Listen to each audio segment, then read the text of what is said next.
All right. I think that we are live. Mic check 1 2 1 2. Mic check 1 2 1 2. If anyone in chat can hear me, just push one.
All right. Thank you for the confirmation.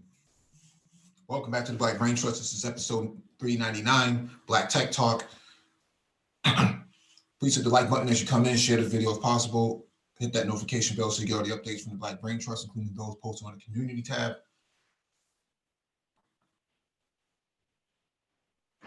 No docket today.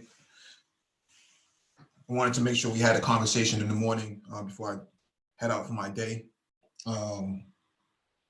Have a little pep talk with some of these guys, some of the brothers.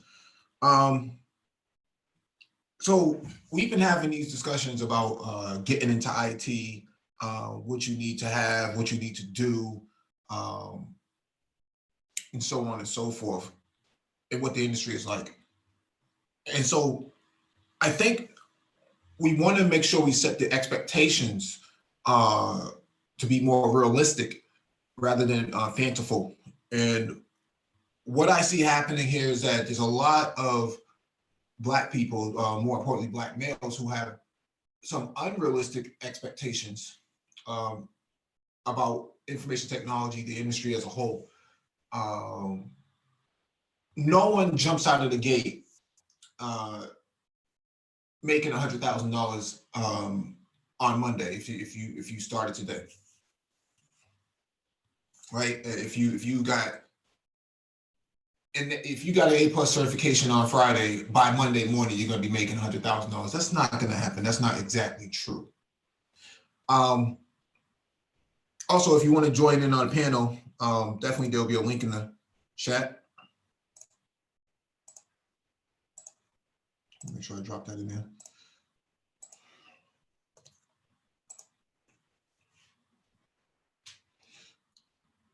When you click on the link, make sure you raise your hand so that one of us can acknowledge you and advance you to the panel.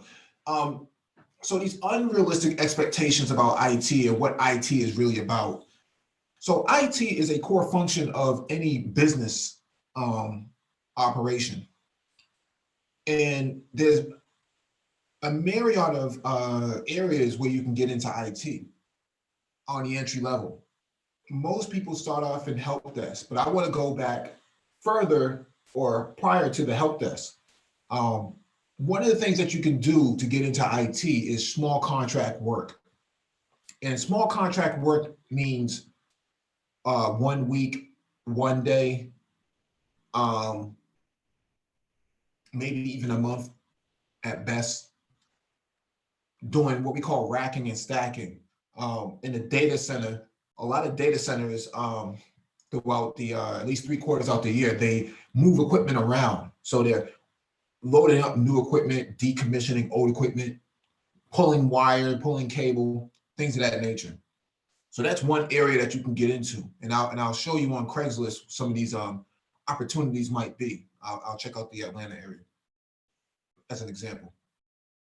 And the other area is what they call an IMAC. IMAC stands for Installation, Moves, Adds, and Changes. And what that means is basically you're moving around desktops, laptops, monitors. You know, I even had a colleague who got a contract work, who got contract to perform work for Burger King. Burger King was going from, you know, the old menus that you see when you go into there to order something to the digital menus using these big LCD screens. And so those LCD screens are connected to computers. The computers actually publish, you know, the menus. So what I'm saying here is that sort of small contract work is important, even though it was for maybe a 1 day, 2 day thing, 2 night thing, because it happened overnight. Little contracts like that add up. So this is before you even get to a help desk role. They just want some extra hands. And so because of that, you may be missing out on opportunities to actually get your hands and get yourself involved on some hands-on work. So don't always expect to, you know, you're going to go from being a truck driver to being a blockchain developer. That's not the business. That's just not going to happen. Blockchain developers, blockchain in general, tend to have a lot of tenure in IT or some form of other technology. It's not uncommon that you see a blockchain developer or engineer. They tend to have 7 to 10 years experience. Some of these guys have, some of these people have 15 years experience. So we want to make sure that when we talk about blockchain, we're saying that's going to be the end goal, but it's not the place that you start from. Let me make sure I acknowledge people in the chat before I go forward. Sherrod Martin, peace to you. Kareem Austin, good morning to you. Rainy Woman, good morning to you. Mashawn Jefferson, what's going on? Steep Technologies, yo. Computer Geek Piece, Terrence Forrest Jr. Good morning to you. So we want to set these expectations to be more realistic. Most of us started off like this in tech. I think even Gabe A, you know, he has a background in electrical engineering. That's his undergrad, and his other previous work in industry came from nuclear engineering. So he worked in that area. So he has a pretty strong background in tech, in STEM. And that's a very strong area of STEM. That's a very niche area. And because he has that background, he's almost plug and play compatible with other areas. If you give him enough time, let's say a month to 90 days, he'll be able to figure it out on his own because he has that depth of knowledge on other areas. Plus his academic background proves that. You don't get through electrical engineering without having some wherewithal to actually do something. It's proven in his GPA, it's proven in his coursework that he's able to actually grasp a lot of in-depth technologies and other things of complexities. So keep that in mind. You know, guys who people who may be bagging groceries and, you know, doing Uber and stuff like that. I'm not trying to knock anybody who does odd work. I'm just saying, be realistic in your thoughts, in your expectations. And we try to set the expectations to be realistic as well. So you're not going to go from working at Kroger or Piggly Wiggly and jump into a blockchain role. That's just not how it works. Which brings me to the interview process. When you go through an interview process, there's 2 levels of interviews. You have an over-the-phone interview, and then you have an in-person interview. You have an over-the-phone interview so they can determine whether or not it's worth bringing you in for an interview in person. And so what happens with an over-the-phone interview, they just want to get a general idea of what you're currently doing, what you've done in the past, and what your expectations are into the future of your career, right? So 3 to 5 years from now, what do you think you're going to be doing, right? If you are If we're just talking about help desk, then what happens here is, what have you done previously? Well, I used to be a diesel mechanic or a diesel technician, and I used to turn, motors and things like that. I used to, work on DPF filters and things like that. I used to replace them and, account management and stuff like that. That's actually a pretty strong background from a technical standpoint. The fact that you can work with your hands is very important in desktop support and in that part of IT. That usually determines your future too, because network guys work with their hands on almost a 50% of their day. They're usually plugging in, LAN cables and switches and routers and wireless access points and stuff like that. And so because of that, that will determine whether or not where you go career-wise. Not uncommon that you can start off, you can go from a diesel technician and become a desktop support person with a little bit of training. Most places, if they have great culture work-wise, they tend to be able to cultivate people pretty quickly. Now, if you're coming from just driving for Uber, that's a little bit different. You drive for Uber, you drive for Lyft, it's a little bit different because there's no way to determine what your skill set is. And so a certification may come in play. Let's say you went out and got your A+ certification, then we can definitely have a conversation. But that conversation might, over the phone, will determine whether or not we need to bring you in for an interview. And so the difference between a diesel technician and somebody who drives for Uber is going to be vastly different. Technical know-how, technical wherewithal. So what happens during that over phone interview process is that they will make up their mind whether or not it's worth bringing you in for an interview. Keep in mind, you're not the only person that they're interviewing, right? So there's 20 other people that they have to narrow down to maybe 2, 3, or 4 people. That usually happens. They usually try to run the interviews all in one day, if they can. Most over the phone interviews are 30 minutes. That's it. They usually know within 15 minutes whether or not it's worth bringing you in for an interview in person. And so it's important for you to articulate what you have done in the past that would correlate to what they're looking for. And when they bring you in for an in-person interview, dress code is maybe 10 to 20% of what's going to matter. It depends on who's interviewing you. Female versus male. In my experience, males don't really care too much about that. As long as you are presentable. Women, on the other hand, will pay attention to your dress code, your teeth, your grooming, your nails, whether or not you got a shape up. Is your beard shaped up correctly? Is your teeth straight? Are your teeth white? All of those things matter for all intents and purposes. And I think what happens here is some people neglect a lot of their presence in person. The aesthetics. Like I said before, women pay attention to all the details. They pay attention to, are your nails clipped? Are they clean? Are your hands strong? Do you have strong hands? A strong handshake reaffirms that you're committed for some people, male or female. Women tend to look at, does your the belt that you have match with your shoes? Does your tie and your socks go together? Are your slacks overly baggy or are they fitted correctly?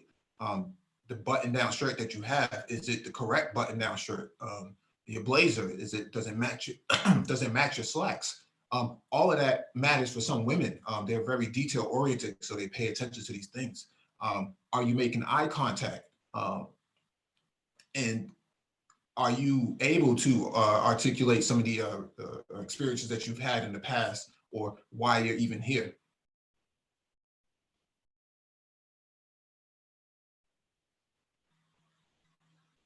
Right? And so differences between over the phone interview versus in-person interview, that stuff absolutely matters. Let me bring this other gentleman in.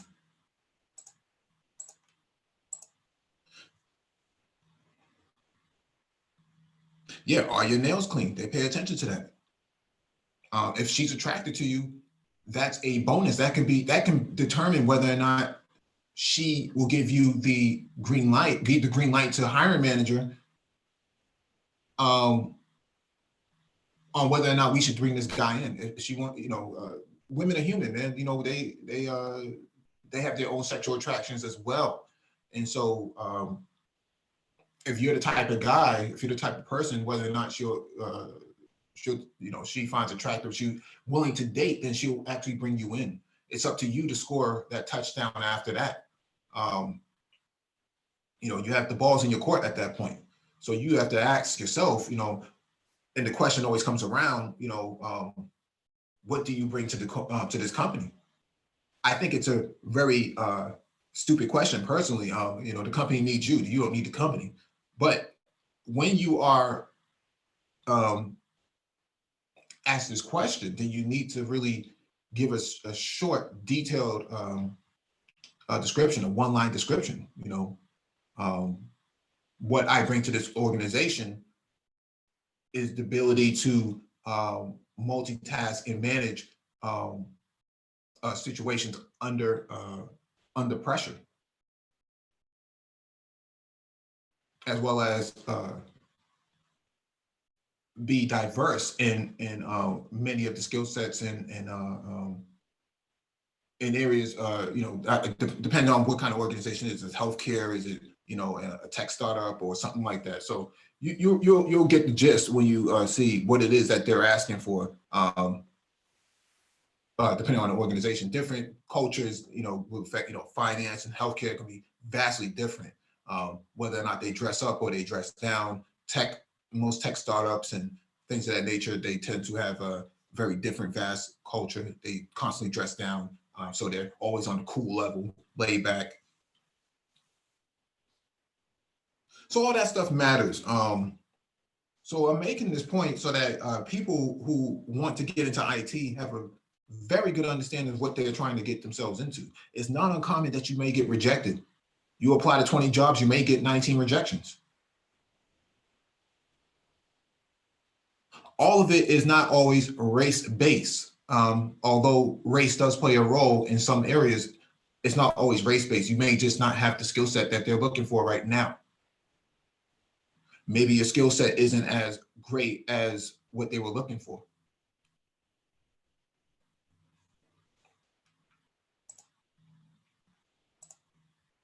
And so keep all of that in mind, have realistic expectations so that you're not setting, you're not setting this thing so high that, you get out there and you're disappointed because you're not getting a call back. You got to reevaluate yourself.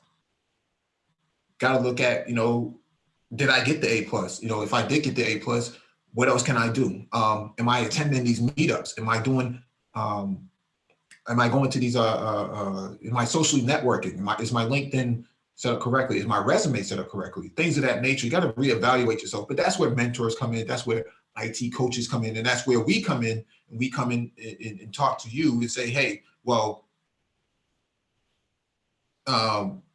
let's look at all of this one-on-one, or we can have an open panel like today and kind of reevaluate some of these things that we've discussed, because maybe we might have set up this expectation to be too high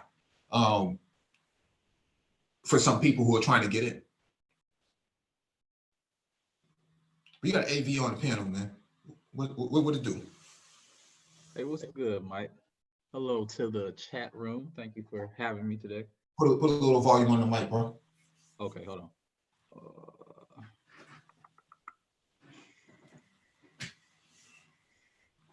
Is that better? Yes, sir. All right.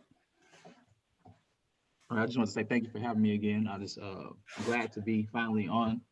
Haven't been able to speak with you all before. Okay. But I had a question too. I guess after you do pass all the interview stuff, like dealing with the office politics has been my main thing, and I've been trying to figure out, I guess, how to navigate that, because most of the time I'm like one of the few Black individuals on the team, and you know, how they like to play those games there. And I was trying to see what your opinion of that is. Yeah, office politics, man. It depends on what kind of company it is. In healthcare, it can be pretty brutal. I know Dr. Phoenix has talked about this in the past about office politics in healthcare versus other places. They could be pretty ratchet in there. In my experience, because there's a lack, they're trying to reach the diversity and inclusion quota.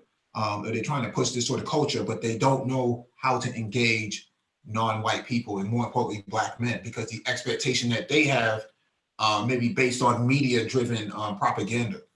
And so you just got to kind of play play dumb in some areas, because they're still trying to feel you out. You're trying to feel them out.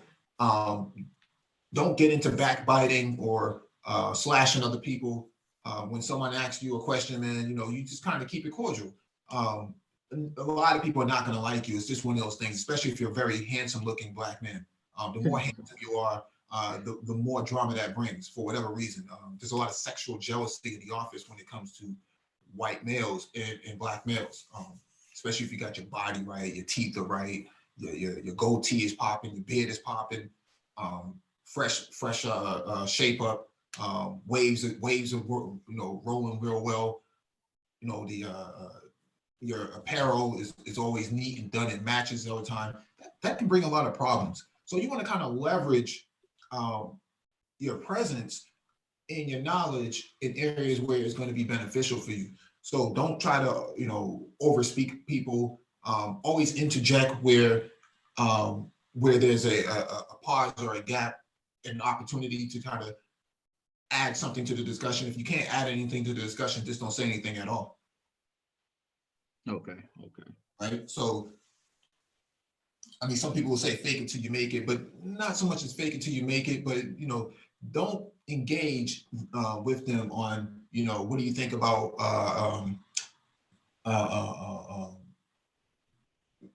who's popping in the media right now? What do you think about Antonio Brown, right? Just something like that. Like I'm not commenting on that. What do you think Right. about Trump? No, I'm not. I'm not having that conversation with you because I already know where that's going to lead to. Right? They're trying to feel out whether or not you're as liberal as they are, or if you're as conservative as they are.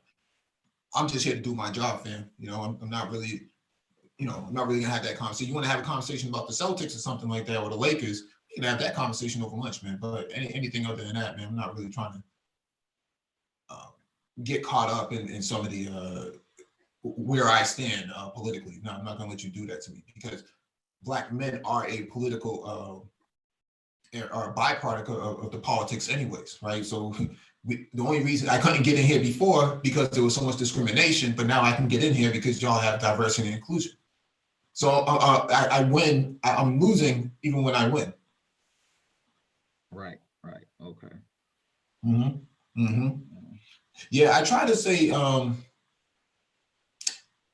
in terms of like my corporate outings and stuff like that. Like they it's well known that I'm a part of NISB.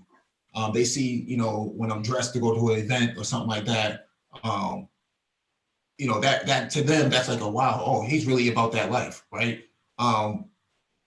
When I'm breaking breakfast in the morning or something like that, or I bring a lunch to work, they see all the organic stuff that I'm eating, and then they're jealous because they're looking at this and they're saying, I'm eating crappy food as a privileged person, and he's eating very well as an underprivileged person in the office, right? So we can't automatically assume that he's a bad person because he hasn't done anything yet, right? He's actually conducting himself in a very professional manner.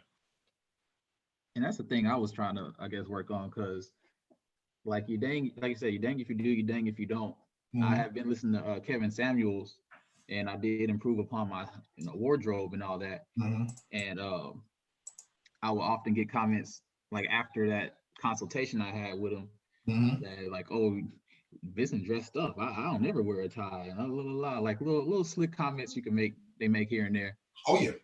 And I was like, okay. And then I often notice them, like you was saying, as far as like extracurricular conversations and stuff. they'll be kind of lollygagging quite often. And if any time that I would have something that I would do, like, oh, let me look at some charts or something while I'm in the, I guess, at my desk, then, you know, I'm looked at a little bit more harshly. But they can be on Facebook or YouTube lollygagging and nobody say anything to them. Right. There's a lot of favoritism going on. You know, I see people in the office looking at all types of YouTube videos or listening to music. Nobody says anything to them. But when I want to sit down and I want to, you know, look at, you know, a webinar on Cisco networking or cloud computing or something like that, then all of a sudden it is, you know, we don't pay you to, you know, to watch webinars and stuff like that. So I already know that. I already know where that's going to go. So I got unlimited data on my phone. You know, if that's going to be a problem, my fallback is to use my phone and plug my headphones into it, man, and just rock out. So that way I'm not listening to the negative energy that's being presented, and I'm not being cited, you know, for the AUP, right? The acceptable use policy that they have. Well, you can't use our laptops, you know, our desktops to be watching YouTube or something like that. Everybody else is doing it, right? There was a time when a few years ago, man, there was guys in the office playing League of Legends or something like that on their phone or whatever it is. And nobody said anything about it. But as soon as, you want to use your device to text somebody, I'll give you an example. This brother had a wife who was pregnant. And so she was like 9 months pregnant and he had just started. So she was 4 weeks out. And so he would stay in contact with his wife multiple times throughout the day. That's just, you know, family nature, man. You know, what's going on? Are you feeling, you know, every other hour, right? Lunchtime, he steps outside, gets on the phone, have a conversation with his wife, comes back in and you know, gets back to work. You know, the mayonnaise people did not like him doing stuff like that. You know, despite the fact he got his work done quicker than everybody else, he was, you know, the idea that he could be on the phone was unacceptable to them. You know, who is he to be on the phone? Well, his wife is pregnant. What you want him to do? You know, you don't pay his bills, and you don't pay anybody in office anyways. You work here just like everybody else does. What you worry about what this brother's doing? So eventually he left the organization, and they had high turnover rates for Black people, and they couldn't figure out why so many Black people, Black men and Black women, were leaving.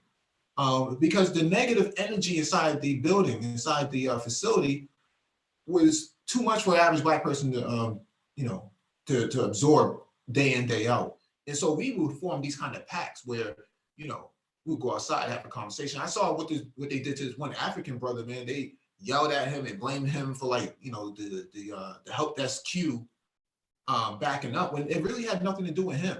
You know, he already took ownership of one ticket, but they wanted him to take ownership of multiple tickets. Well, these other guys didn't take, you know, the other mayonnaise people didn't take ownership of these other tickets. Why does he have to take it?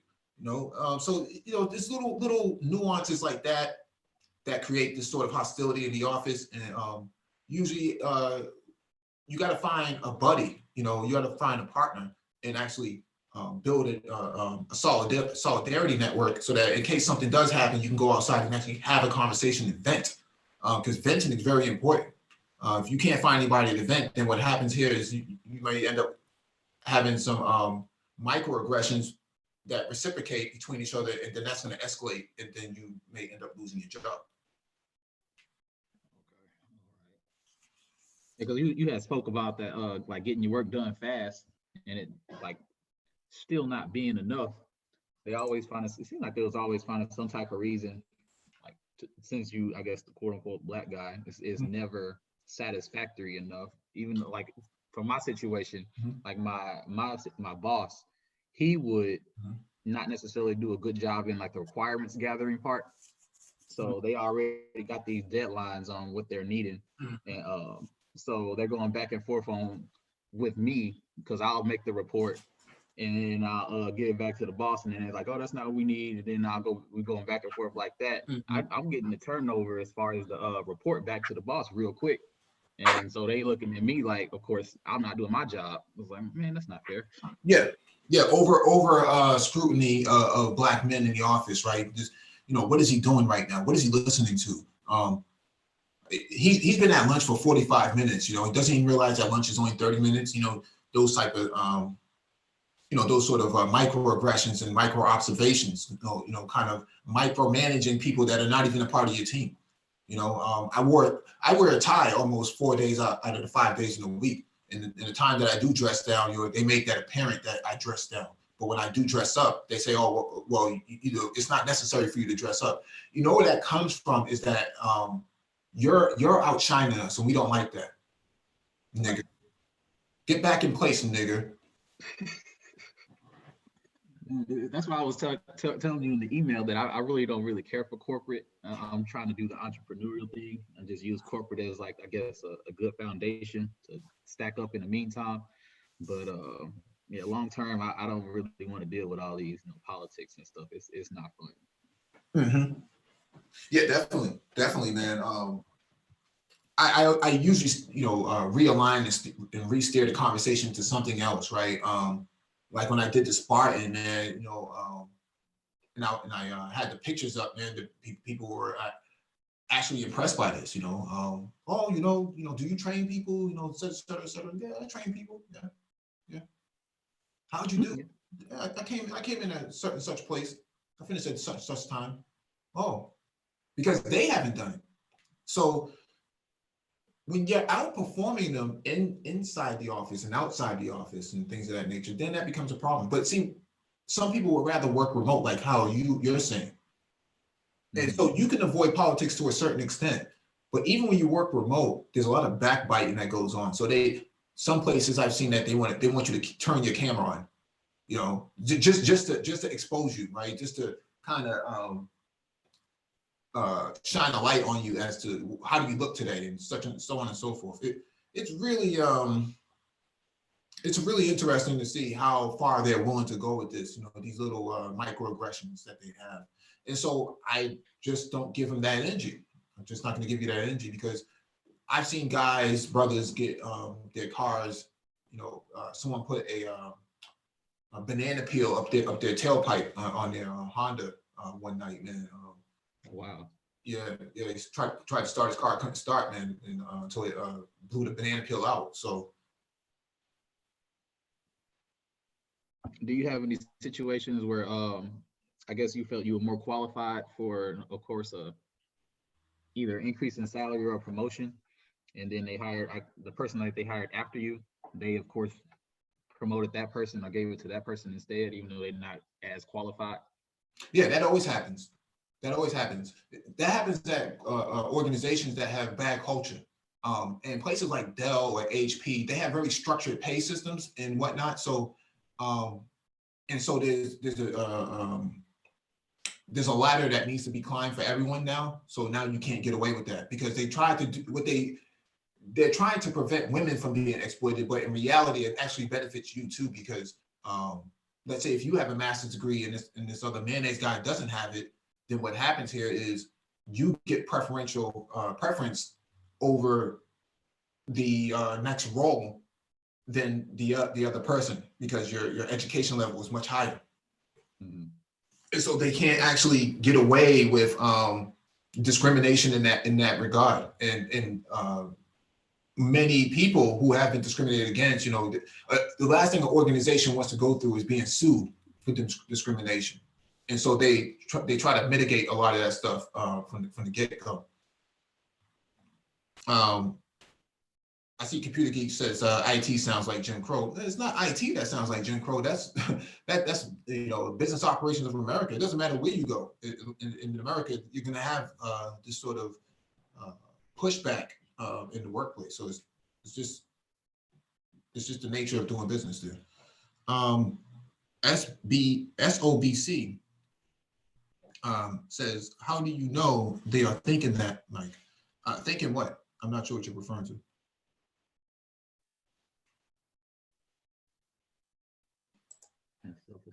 Yeah, we got Dion Alexander on the panel, man. What it do in the morning, man?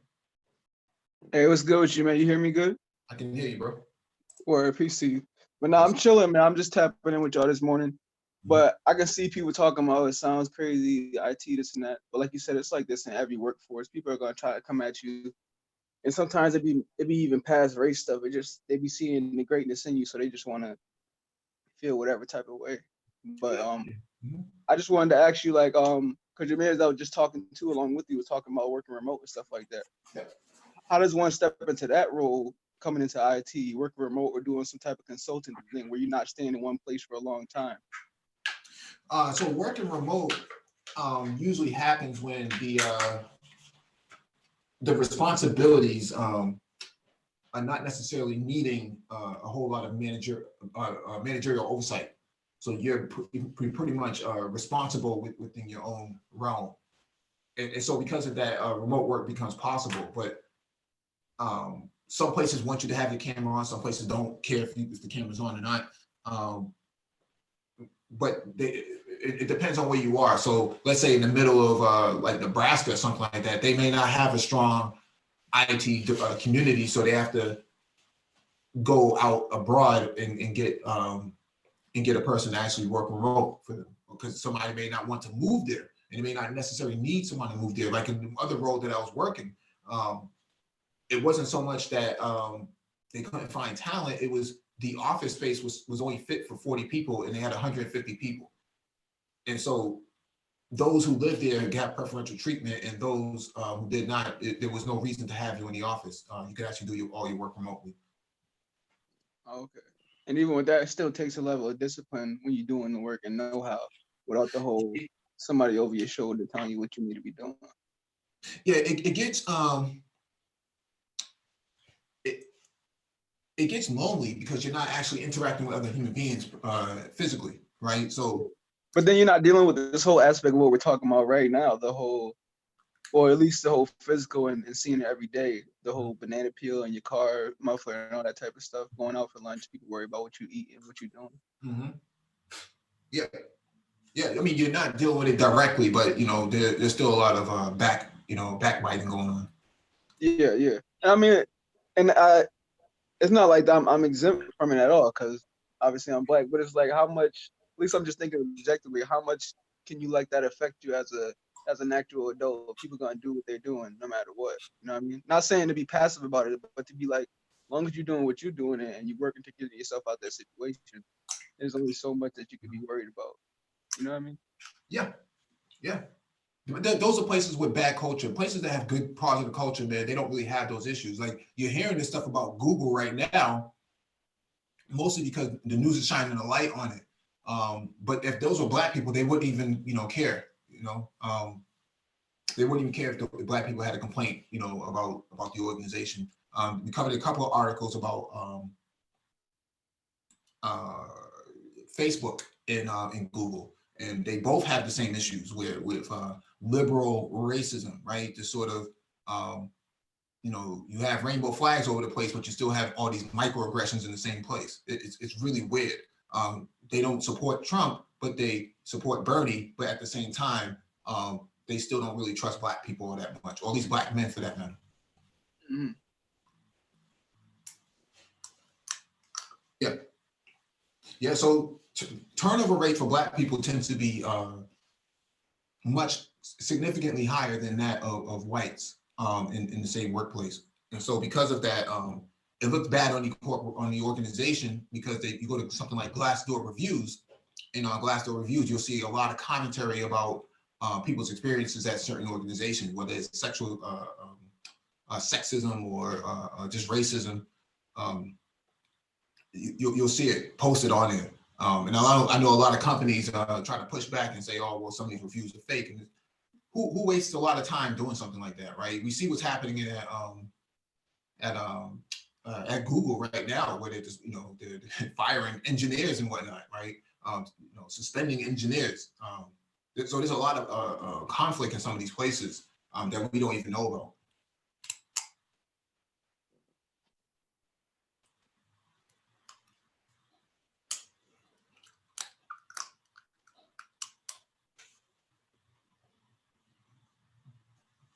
Oh, we got Dollar Will in the chat. What's going on, Dollar Will? But yeah, Let me drop the link again because I don't think anybody has clicked on it as of yet. So entry-level jobs. Let me see if I can pull up an entry-level role. Yeah, I was just going to ask you, Mike, what would be a good salary expectation for, I guess, the different types of experience that you may have, as far as how long you've been in corporate, like maybe 1 to 3 or 4 to 5 or 6 or something like that? Yeah, usually you want to go up. Let me pull up this role here. How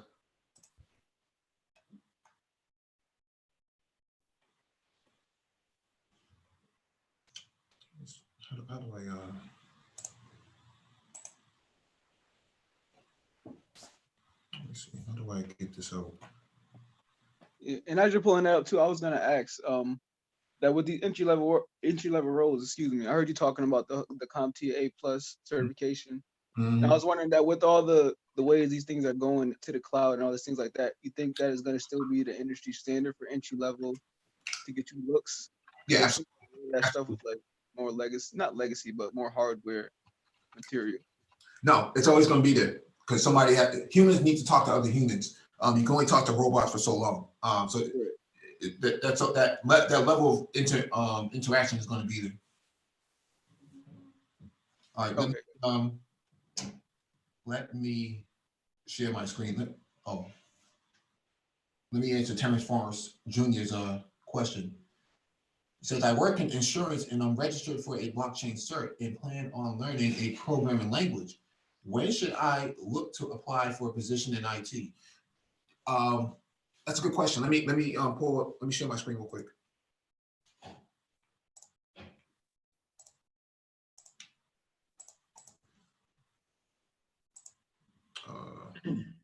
All right, here we go right here. Let's see if I can expand this out. So help desk support technicians needed as soon as possible. Client has multiple needs for help desk technicians. Would you or anyone be interested in discussing this? So this is a 6-month contract to hire position. So this is the way help desk is working right now, because help desk has so much turnover year over year because people get the skills that they need and then they're gone. Usually help desk roles are anywhere between 1 to 3 years. So the individual in this role will provide technical support via phone and email to end users. End users mean people. Moreover, this is a fantastic opportunity for someone who is looking to join a vital organization and make an immediate impact by improving the team's processes. So the work shift is Monday through Friday, 11:30 a.m. to 8 p.m. So this is a swing shift role. Swing shift means that it happens at high noon to after 5 p.m. So that's a swing shift. Second shift would be anywhere between 4 to 12, 4 p.m. to 12 a.m. And third shift is 12 to 7 a.m. So the responsibilities: provide desktop application support and problem resolution for applications, perform routine moves, changes, and upgrades. So that's what I spoke about earlier in iMac. And iMac is installation, moves, adds, and changes. And that's what they're talking about here, right here, as a responsibility. Handle help desk calls. People call in, they have some issues. They tend to be uptight sometimes. Your job is to de-escalate that situation and get them to articulate what the problem actually is so you can fill that ticket up.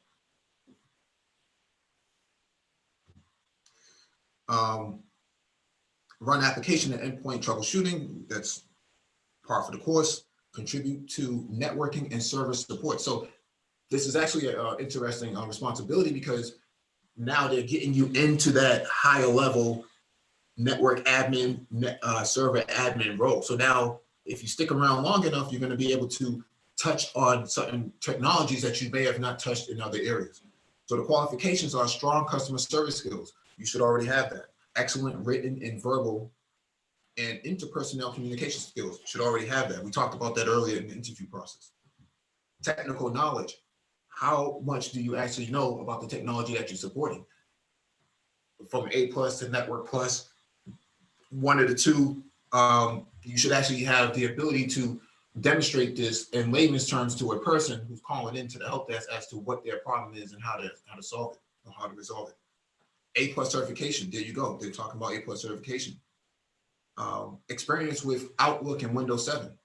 Windows 7 has been discontinued, but a lot of companies still on it. They can't get off of it right now because they have so many computers that are on it, and it's a difficult process to get off of it. Familiar with Active Directory and networking. So Active Directory is how users and other devices actually connect to the corporate network from a identity standpoint. Competence to multitask, take initiative, work independently, and use creative problem-solving skills. This is very important.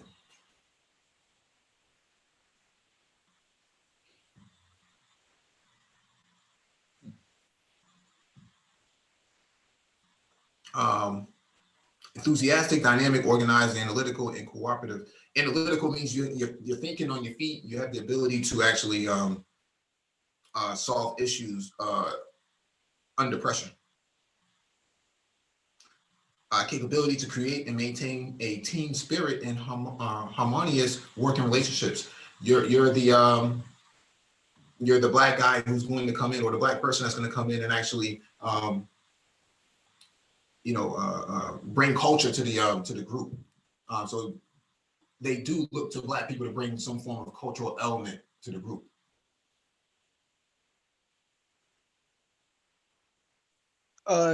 Yeah, Mike, this is like seeing this, like when I first got like my little what do you call it, like a freelance role with this company called Peak Systems. They were asking that you be A+ certified.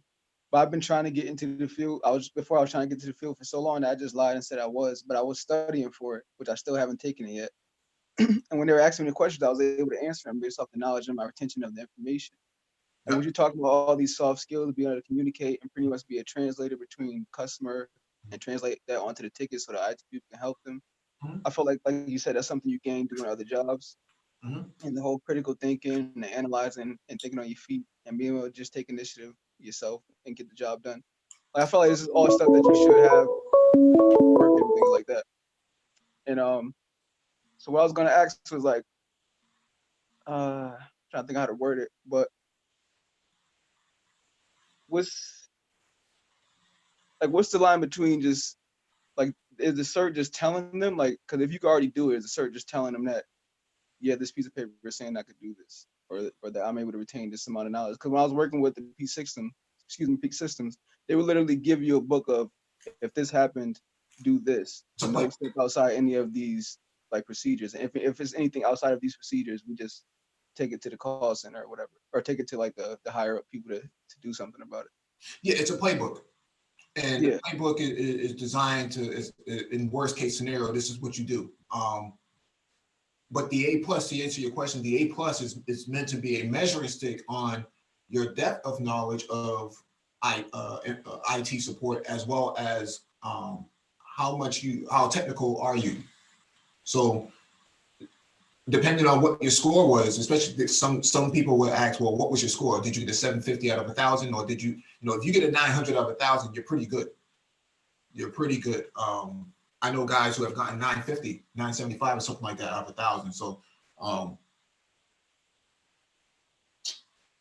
when you look at it from that perspective, so building your own computers actually is a strong indicator of how technical you are, right? Mhm. You identify PCI slots, memory slots, why this computer is beeping, how many beeps does it make before you determine what the actual error code is.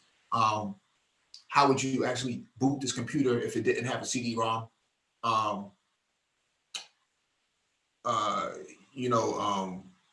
If the monitor goes out, what could be possibly wrong with the monitor? Maybe it might be a bent pin. Maybe the monitor, maybe the motherboard may not be recognizing the monitor because it's an analog versus a HDMI or display port. Various areas that you need to be able to think on your feet as to why something is happening. Same thing in the application support, right? Why is my Skype not loading up? That's always a problem, in most business environments for people with laptops, because they go from a hard LAN connection to wireless connection, and there's a period of disruption between going from wired to wireless. And so the Skype may, if the Skype doesn't see a network connection, then it's gonna time out and it's not gonna work until it sees a connection again. Sometimes the button on the laptop that disables the wireless network gets inadvertently touched by the user, and then next thing you know, there's no network available, and so Skype can't connect to anything, and so the user freaks out because they can't get their Outlook to work or their Skype to work, and so it's up to you to kind of walk down those steps, right, of troubleshooting. I always troubleshoot from the physical standpoint up until the logical application level. Usually 9 times out of 10, you can figure out if there's a physical issue with a device. Monitor not coming on, that's usually something physical. Outlook not working, that usually could, eliminate the physical aspect and say, okay, is the network functioning well? Is the hard drive going bad? Something, so on and so forth. If there are enough memory available, 2 gigs, 4 gigs, 8 gigs, 16 gigs, so on and so forth.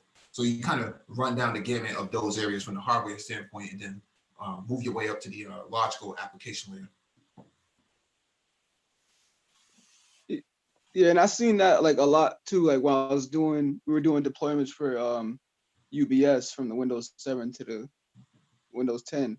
And that even when it was something like, once we went through the steps of if it's software, but if it's not, if it's hardware, something as simple as somebody touched the wire, I noticed that, and that's what comes with the soft skills, that you're able to communicate with the workers, the financial people. They'll even be willing to know that, oh, you just happen to touch this.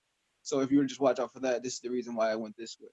And just leave it at that, because they obviously got other stuff to do. But with them knowing that, it wouldn't be as like much of a strain to figure out stuff, and they'll be able to even have some sort of way to communicate to you what they did before and why I started acting this way.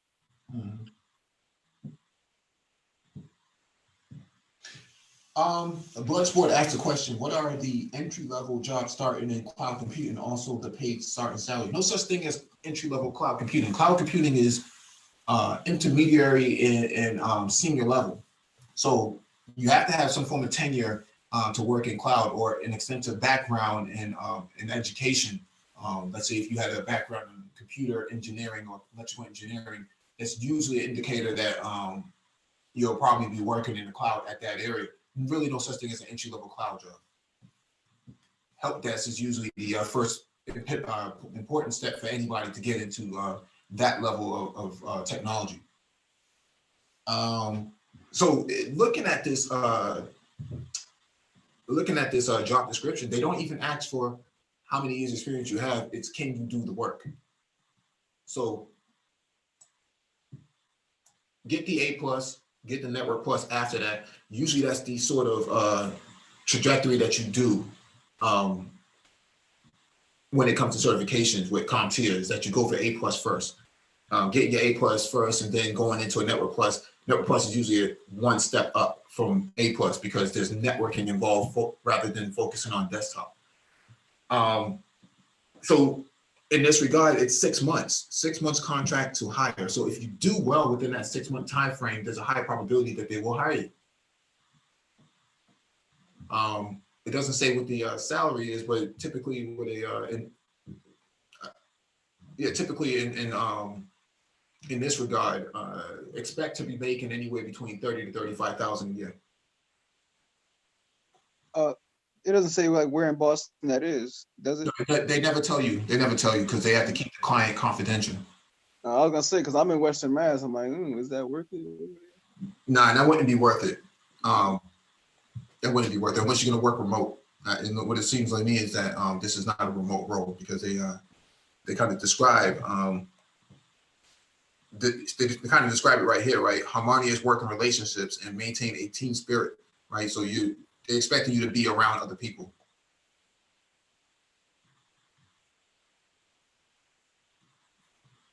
All right. So that's one role for help desk. But this is at the junior level of help desk. This is very junior level. Let's see if anybody else is trying to get on.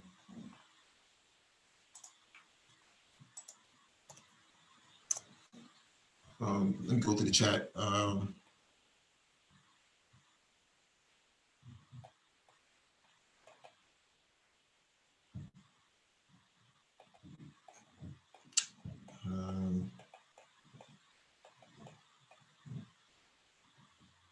Oh, SOBC says at Raining Women, but how do you know?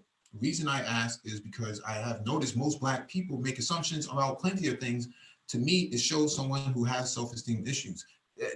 See, this is a way to cause disruption in what we're talking about here. We know that racism exists in the organizations. It's how, as to what level is it? You know, it's always going to be there as long as there's no controls and mechanisms put in place. So it doesn't matter if you can prove it or not, because when it came to Me Too, the Me Too movement, they didn't have to prove anything. They just had to say that someone did something and then there was action taken. But when it comes to Black people complaining about racism, then all of a sudden now it's how do you know? How do you know what they're thinking? You know, it's all this second guessing. And that's why you can't solve anything in these organizations, because people have this line of this level of thinking that says, you know, you have to prove it in order to determine that it's real. That's BS. You know, if you said something about Jewish people in the organization, they would never say you have to prove that it was anti-Semitic. It's anti-Semitic because they say so.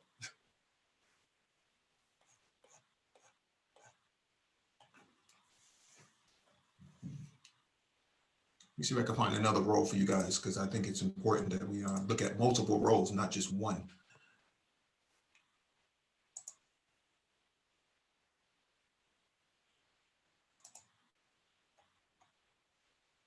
Oh, here's a good one. Let me pull this up.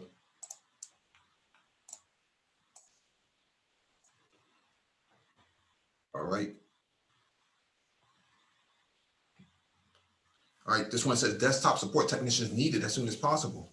Our client in Metro West has multiple needs for a desktop technician. Would you or anyone you know be interested in discussions?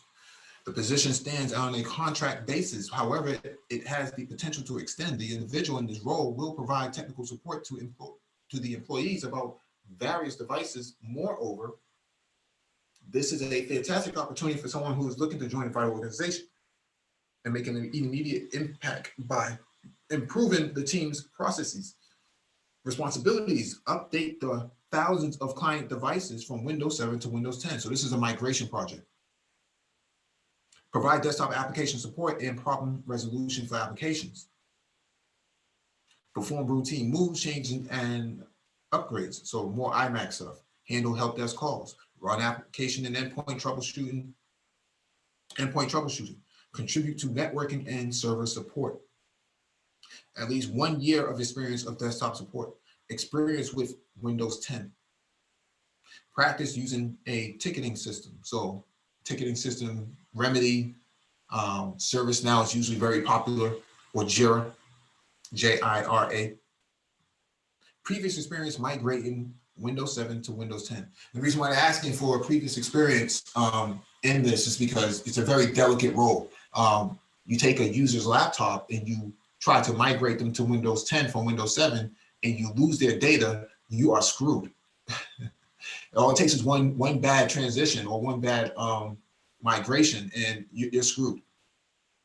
You know, you can end your career. You wouldn't end your career, but you would end your tenure at that organization real quickly, losing people's data. People store a lot of documents, a lot of emails, and a lot of Word files and Excel spreadsheets and stuff like that. They're expecting that when they get to Windows 10, that everything that they had on Windows 7 is in the rightfully same place, with no disruption. Something like this will probably play around 35 to 40K.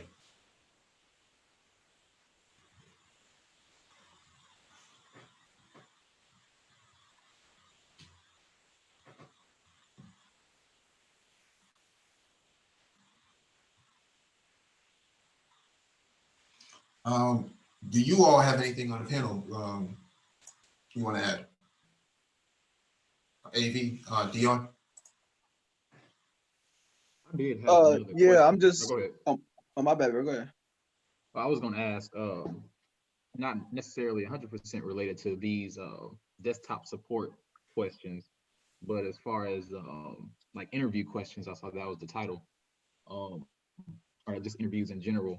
If you were to be bringing in like a what is it called, like a portfolio of what you've done, like could you expound upon like how that could assist in the hiring process?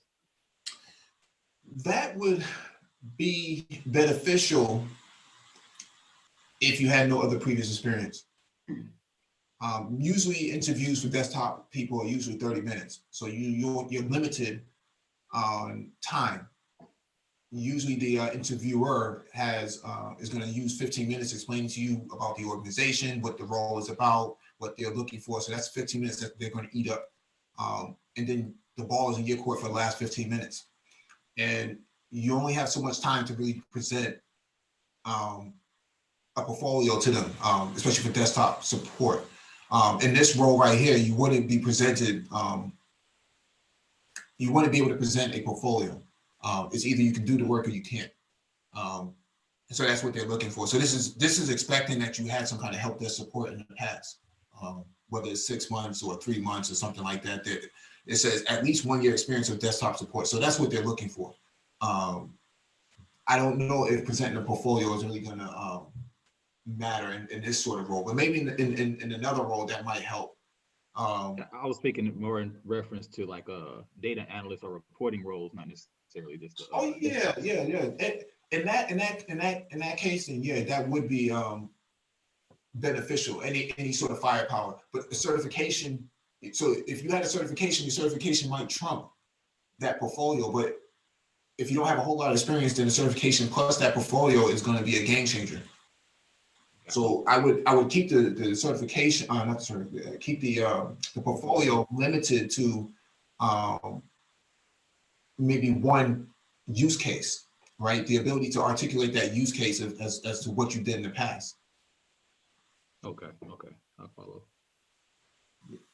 Yeah, because you only have so much time in the interview. You'd be better off going to the whiteboard if they have a whiteboard available and drawing it all out on the whiteboard. If you can explain that without opening up a folder or something like that, then yeah, it might really help you. If you do that multiple times before you get to the interview, do it on the whiteboard and kind of walk it through. Even if you can get somebody to sit down and just listen to you, one person to sit down and listen to you, do it on a whiteboard, that's going to actually help you to articulate that when you go into the interview. Okay, so basically like practice. Yep, dry run. Yeah, gotcha. Okay. Yep. That's all I have for right now. Dion's up next for this question. Hey, no doubt. That was a good one though. Well, all I was gonna say was just pertaining to the jobs you just talking about, the help desk ones. Mm-hmm. With being that, because what you got me thinking about is like, wow, I got the experience of what you saying I've done. It's on my resume. So it might just be that my resume is trash, or I'm not sure what's going on. Because I haven't seen your resume. At least I don't remember it. How you want to structure your resume for somebody with experiences? You want to put the most. You want to be very detailed. If you've only had one job, you want to be as detailed as possible in the things that you've done, so that it fills up that page and it fills up that section. You usually want to keep it around 8 to 10 bullets. If you've only had one role, if you have multiple roles, you want to try to bring it down to 5 or 6 bullets. 5 or 6 bullets in total, or 5 or 6 bullets per role. Oh, right? okay. Cause see, I have 3 rows, Mhm. and I have like on average it's like 4 bullets for each one. Yeah, try to bring it up to 5. Okay. Try to use words that make us, that are Buzzwords. the buzzwords where you got to make sure it makes sense when you draw it out. Because if you just say Windows NT 4.0, that doesn't really say much right now. Maybe 20 years ago it might have said something, but right now it doesn't mean anything. Mm. Right? You got to make sure that the bullets are actually relevant to the role that you're actually applying for. So if you had 3 roles and they all pretty much do the same thing, then what you can do is you can compress all 3 roles into one larger role. Say that, well, I'm an IT professional. Here's what I've done over the past, and you have 10 bullets drawing out all of the responsibilities that you've had over the 3 roles. So having 2 different resumes might actually help you in that regard. Okay. Yeah, because like you said, I have the 3 roles, and they pretty much damn near sound the same. One is just labeled help desk, the other one deployment technician, and the other one is level 3 senior PC support technician. But I pretty much did damn near the same thing. Yeah. So I would create another resume. Do you have the certifications? I do not know. Oh, I just said I did, but I had the knowledge about it, so they still gave me the jobs, and they still call me to this day. I be filming them when I can. wait, you said you had it, but you did it? No, I didn't. I never took it. I was studying for it, and when they asked me, I just said yeah, but they never looked into it, and they just let me do the job. Yeah, be careful doing things like that, man. One of my certifications had expired a few years ago, man, and somebody dinged me on LinkedIn about that. So they had went back and looked it up because my ID number was there, right? So it's actually verifiable. And if you kind of apply for a role and you say that you had the certification and you didn't have it, they can actually sue you for that. Okay. Yeah, because like you said, if one of those migrations went wrong and the data was lost, then yeah, I get what you mean. Yeah, because some organizations, at least most organizations I've been to, they like Lenovo, HP, Dell, they don't want you touching that hardware unless somebody is actually certified to actually touch it. Same thing in the server, sense. You know, uh, Lenovo, HP, Dell, Cisco, they don't want you touching that stuff unless you Server Plus certified or certified by them, right? Because it's in warranty. And if it's in warranty and an uncertified person touched it, then, it's kind of like a car. If you put an exhaust system on there while it's still under warranty, or you lowered it using springs or something like that, or suspension, and something goes wrong, then you've already voided the warranty, right? You've already voided it. So you want to be careful saying that you have something that you don't. It's better to just go out and get it, in my opinion. And if I definitely feel that. Yeah. I Yeah. was just eager to start working and getting actual tangible experience. Yep. And you know what I mean? Mm-hmm. Because the only cert I got right now, because it was easy, is the AWS like cloud practitioner one, which is nothing pretty much. Yeah. Yeah. Now, in the cloud sense, they don't really ask for certifications like that. It's either you can do the work or you can't. They can determine that based on how you talk and how you articulate yourself and whatnot, and some of your past experience. But when it comes to desktop support, that's a very competitive space because there's so many people applying to it. I wouldn't be surprised if they got 30 people applying to this one role. I've seen that on LinkedIn. It tells you how many applicants have applied to a role. And sometimes I've seen 12, 15, 20. I'm like, yeah, there's a lot of people trying to get to this.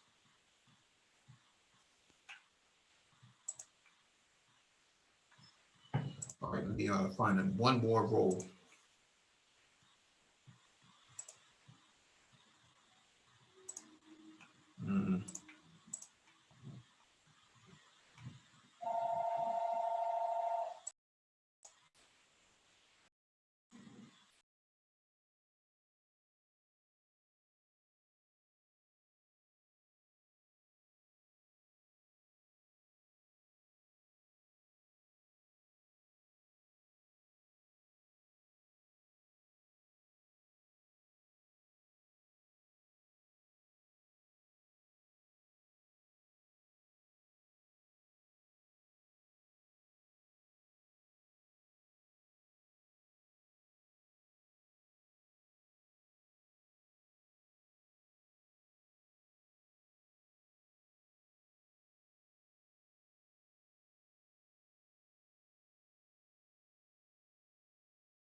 All right. Here's another one. Working with an investment firm in the Back Bay area and looking to bring on a senior engineer in the help desk desktop space. This is really big. Senior help desk engineer. This is something I I don't make up these titles, man. They throw these things out there. Senior help desk engineer. Diagnose and troubleshoot hardware and software issues in a Windows environment. Install and manage computer, network, telephone, and other related systems. So they're talking about getting physical. So this isn't just a answer the phone type of help desk role. This is somebody who goes out, physically does some of the work, most of it. Support Cisco VoIP phone system, including moves and changes. Again, moves and changes, IMAX. Manage server level agreements and keep management informed of critical issues. So you're answering to somebody like a help desk manager or something like that, or IT manager. Qualifications: 5 years of experience as a desktop support specialist, well-rounded fundamentals of computer science and IT support systems, strong customer service skills and ability to interact directly with end users, understanding of Active Directory and how group policies affect end user devices. So basically, in Active Directory, there's a lot of functions that you can enable and disable on a person's laptop or desktop, whether or not they can use a CD-ROM or DVD-ROM, or whether or not they can actually use the USB port for mass storage, read functions versus write functions, so things like that.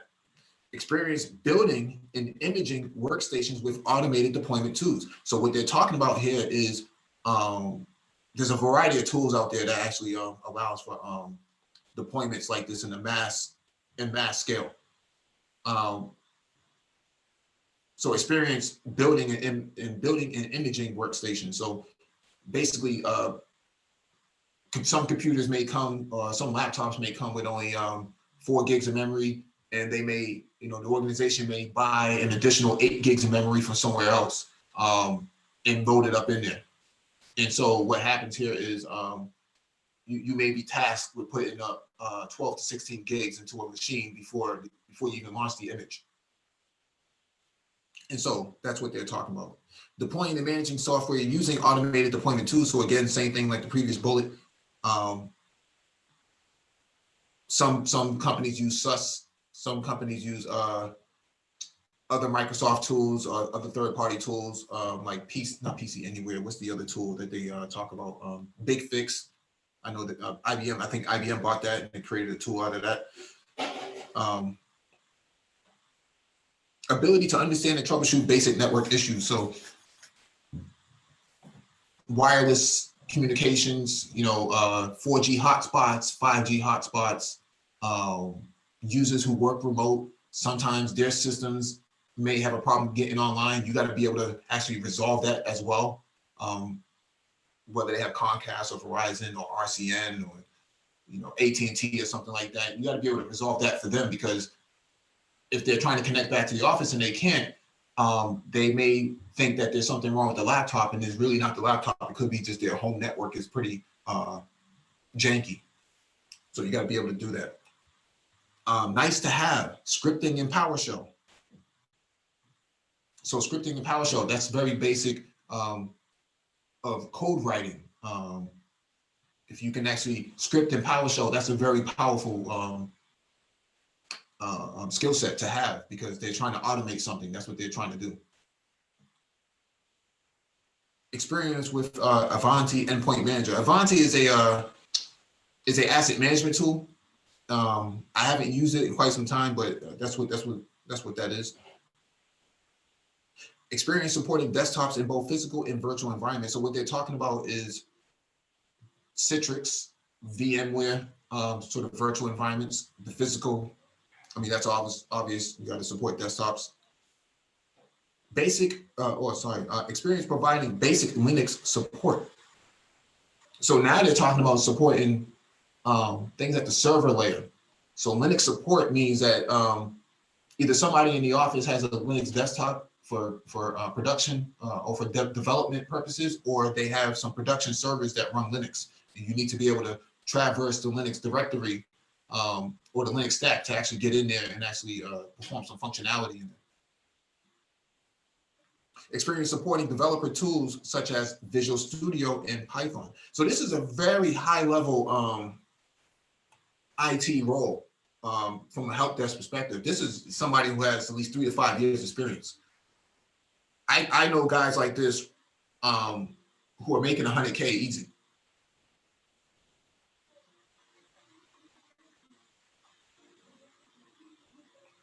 Yeah, this is not a role for the weak. This is not some answer the phone, Best Buy, Geek Squad. This is at the high level.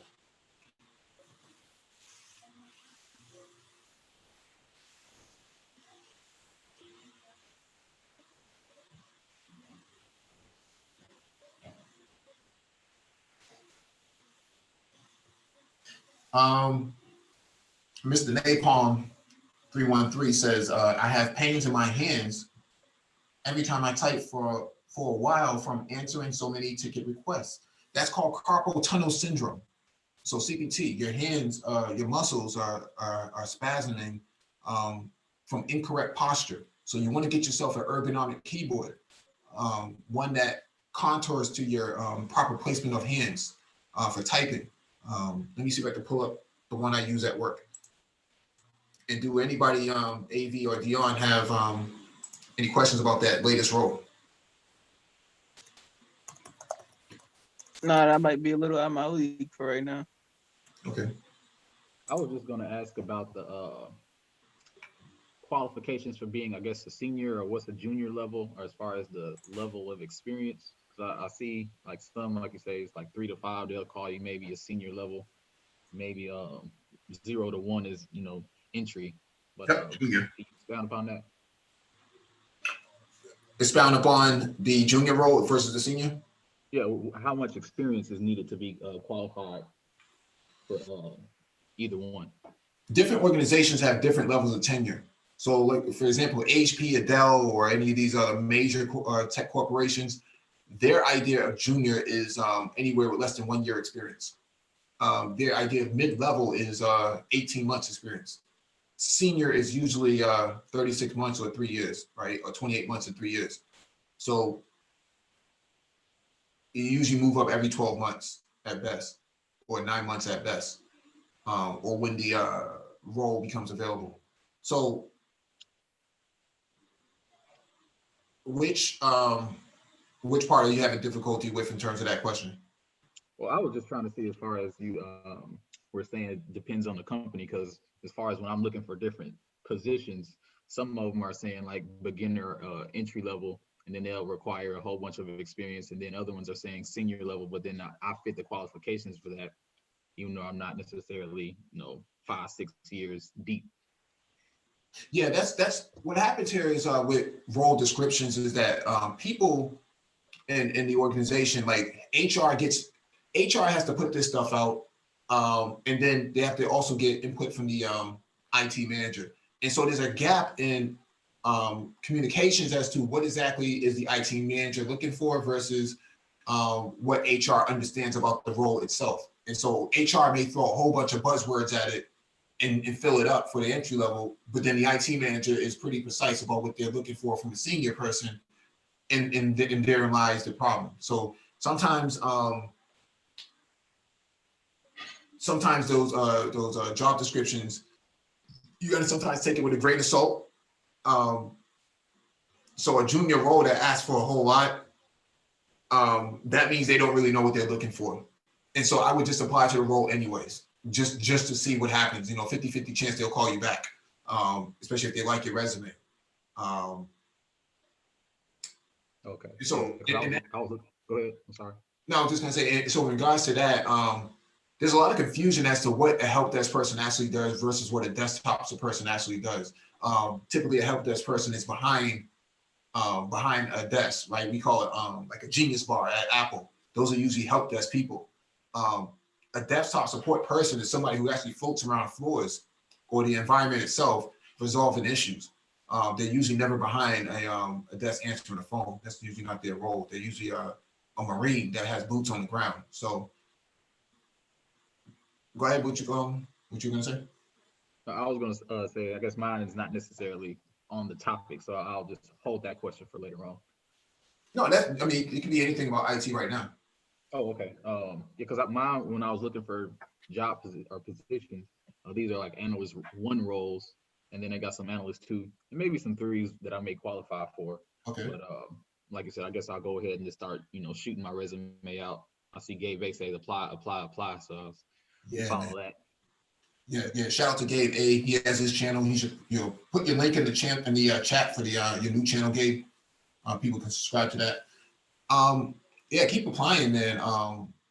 Rejection is a mother, man, but it is what it is, man. That's just what it is. Sometimes it's not even a human being rejecting you. It could be a system that they have automated to reject you. They'll look at your resume, go over the keywords versus what the keywords are for their the job responsibilities, and if it doesn't match up automatically from an AI standpoint, then it will just reject you without even talking to you.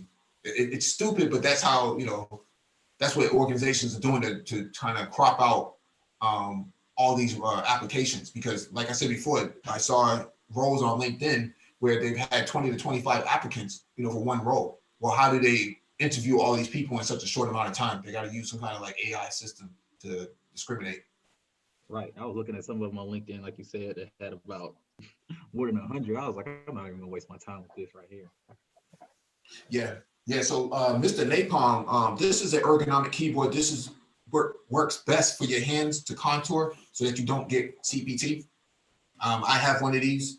They're worth every single penny. There's various ones you can go out there. I would go to Best Buy or Micro Center or Fry's or Office Max or Staples and just kind of play around with some of those keyboards that they have on display.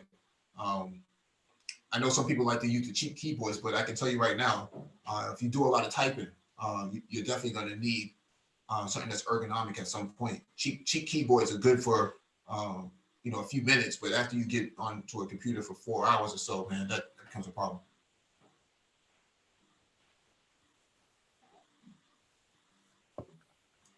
So let me go through one more role. I have quite a few roles that come to me. I get roles every single day.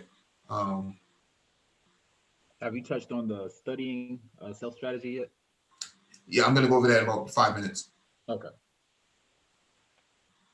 Yeah, Mike, I just wanted to say too, when you guys are just talking about how when it's like a discrepancy between the IT manager and the HR and they be putting up the jobs or whatever with crazy buzzwords. I applied to this one job. It said help desk, but then in the description it said client support engineer, which I never heard of that before. But it was pretty much asking for a bunch of stuff to damn near be like a system administrator or something. So when she called me for the interview and everything, like obviously I didn't get the job and everything like that, but she still says she'll keep me on file for a position that I am qualified for. So like you guys are saying, to apply, and the rejection is gonna happen. Mm-hmm. But I'm expecting that even if the rejection happens, you're still in their file for the stuff that you could be qualified for if the position ever opened up.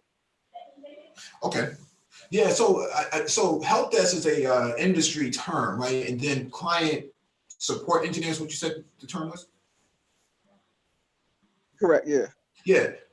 So client support engineer is the title that they use internally.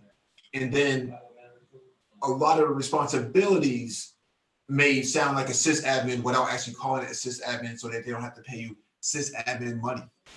So it's a little strategy that some of these organizations, some of these hiring managers actually go through, man. We've been trying to have this sort of conversation for quite some time about standardizing titles and responsibilities. Who really does what?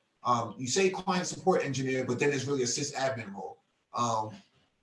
That's very confusing. So we've tried, we being people in the industry have tried to push these sort of topics at different meetups and different conferences as to you need to standardize what it is that you're talking about, because making up your own internal buzz terms doesn't really help. And so it also falsifies what a person should be paid, right? If you just say, well, you're just a client support engineer, you're not really a sysadmin, but all the responsibilities of a sysadmin without the sysadmin pay, that's how they get around that. It's silly, but different organizations have different cultures. And if you go to somewhere that's really structured like Dell or HP or IBM, they're very, very structured. And they're very rigorous in how they define a person's responsibilities versus their title. Some of these other smaller organizations will try to be different just to create a different shade of culture. And it's like, nah, that's not the business. You gotta really define what it is. Don't tell me that you want somebody to do pen testing, but they're not a security person. What the hell are they then? It's just crazy. This is another desktop support role.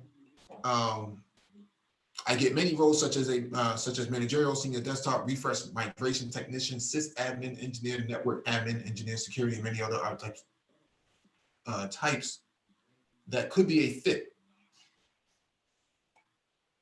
So this is a contract to hire. Medical device client in Boston seeking a desktop support technician.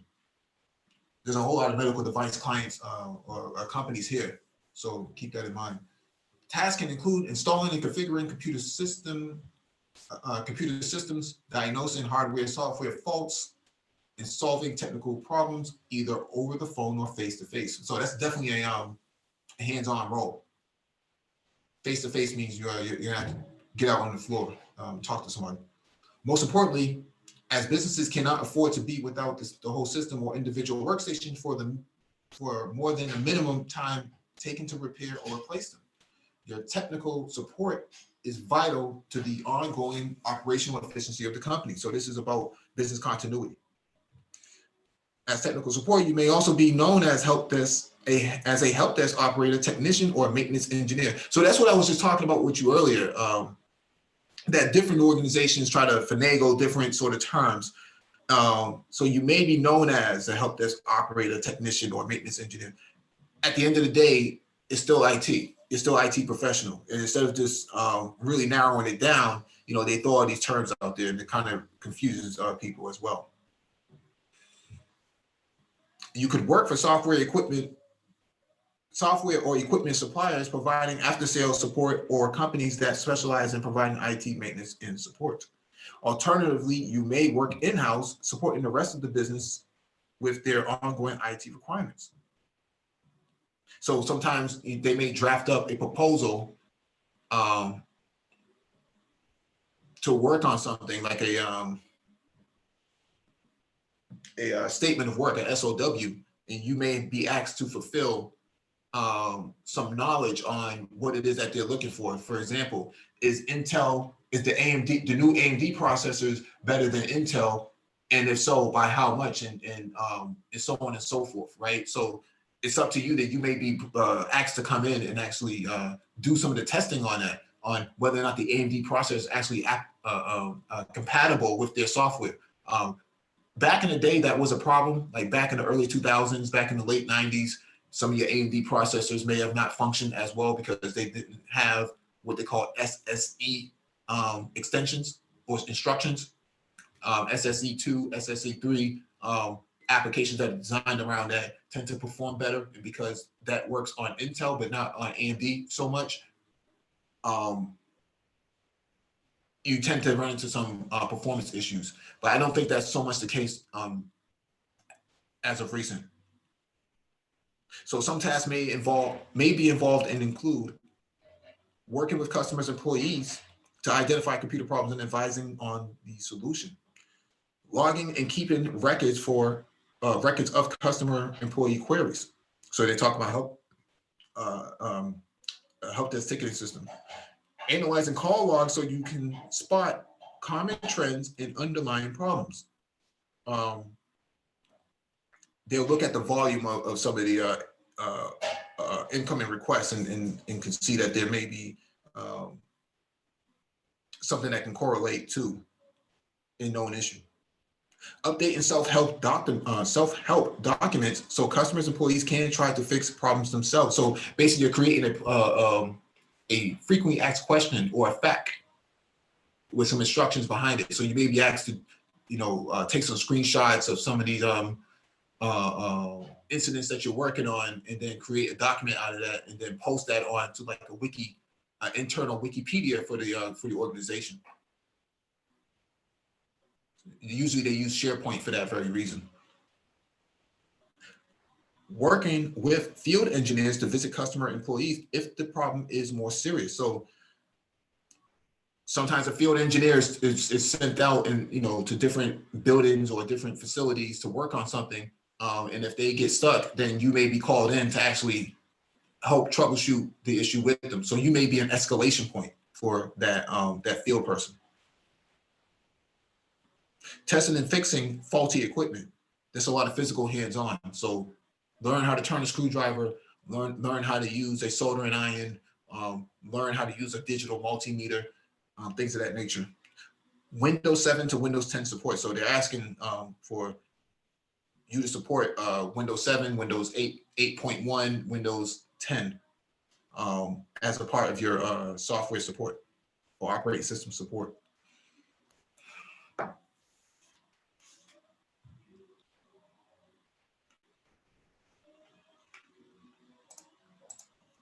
I should have shared the screen. I did not share the screen. I feel like an idiot.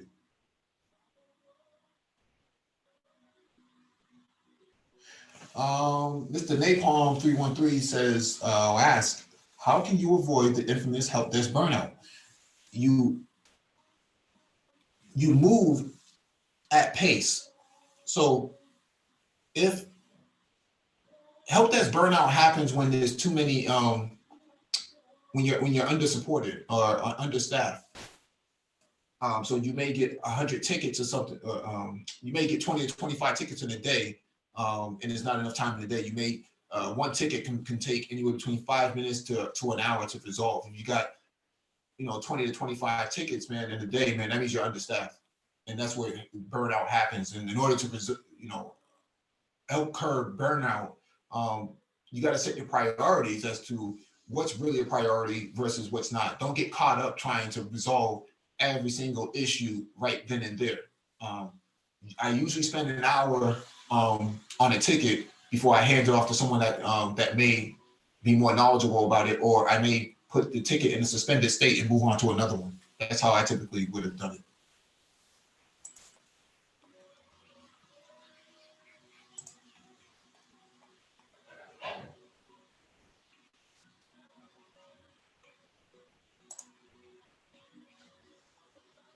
All right.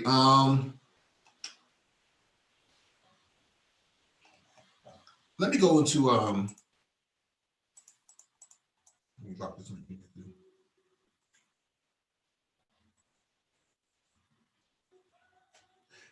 Um,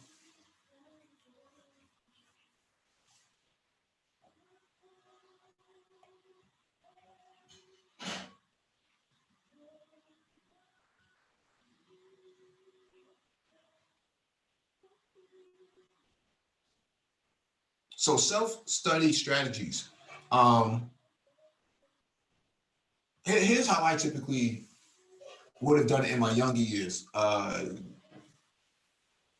Saturdays, during undergrad, we would actually spend um, anywhere between 10 a.m. and 2 p.m. Doing self-study groups. And that's a long time to actually study, but depending on who you're studying with, it could be just you and one other individual, or you have multiple other people involved. You're kind of charting down what it is that you don't know versus what it is that you do know. And you're going over what you don't know to an extent that you all can actually research this stuff together. And then you can come up with a running list of knowledgeable points as to, is this relevant? For example, if you didn't know, it's one thing to actually put a computer together, but do you know how the drivers versus the operating system actually work? Do you understand gigabit or not gigabit, but a VLAN versus a router, right? Switches and routers and things of that nature. So you're kind of charting down what is it that we don't know about this, and what is it that the exam is asking questions about. And you got to focus. You got to narrow down what it is that the exam is asking about, and go over and say, okay, they're asking about. Let me pull up a. CompTIA certification.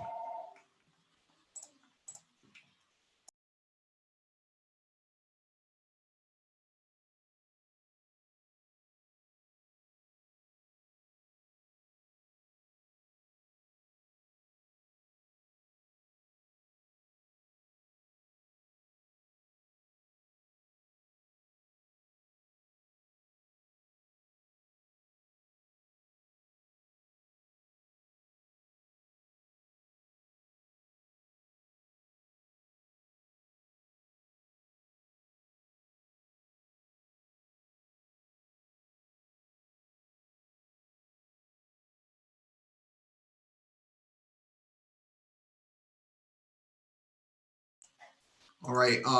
So it says the 9 skills that you master and validate with CompTIA A+. What happened?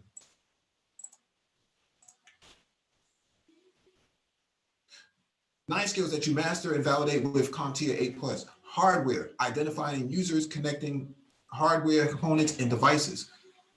Networking, explain types of networks and connections, including TCP, IP, Wi-Fi, and SOHO. SOHO is not some form of straggle that you find in the manosphere. It's actually a term used for small office, home office. And so in that regard, you're going to have to do a bit of a deep dive into TCP IP, networking, all of its intricate details, Wi-Fi, 802.11, A, B, G, N, AC, and AX now. So now they use AX. In all operations of SOHO. So in operating systems, install and support Windows OS, including command line and client support. Understand Mac OS, Linux OS, and mobile OS. So they're expecting you to have sufficient knowledge about Windows operating system from the command line standpoint and from a client support standpoint. Understand the Mac OS. I don't use Macs at all. We don't have any Macs in our workplace.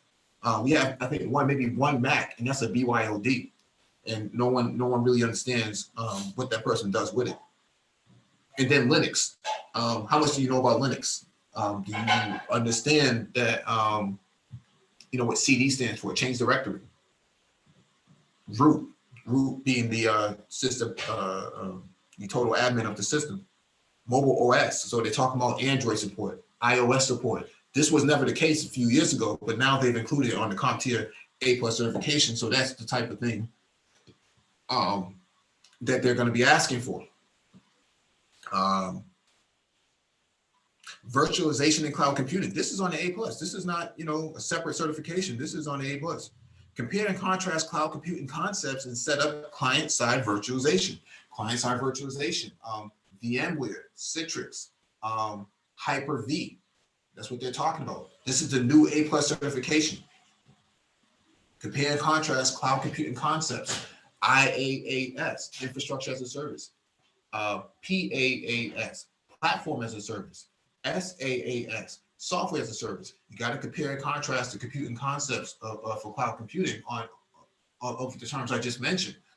So you got to break all that stuff down. You break all that stuff down in small bites. Something like this, the A+,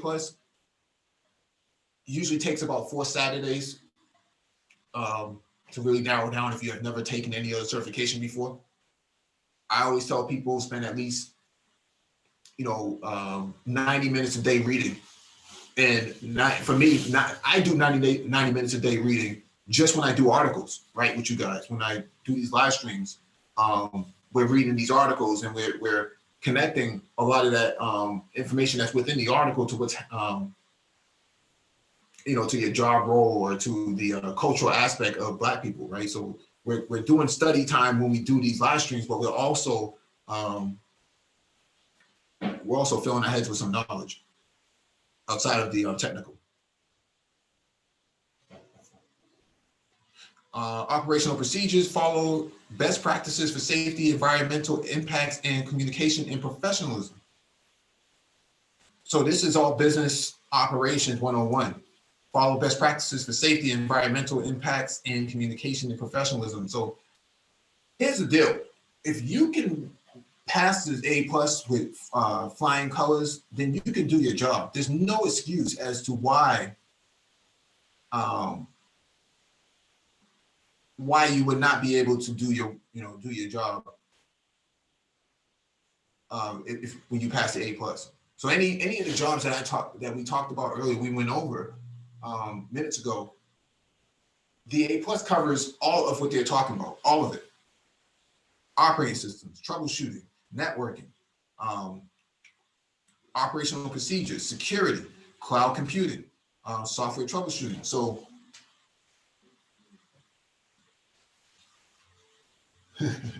yeah, so like I said, you get the A+ now because the A+ now is radically different than what it was 10 and 15 years ago.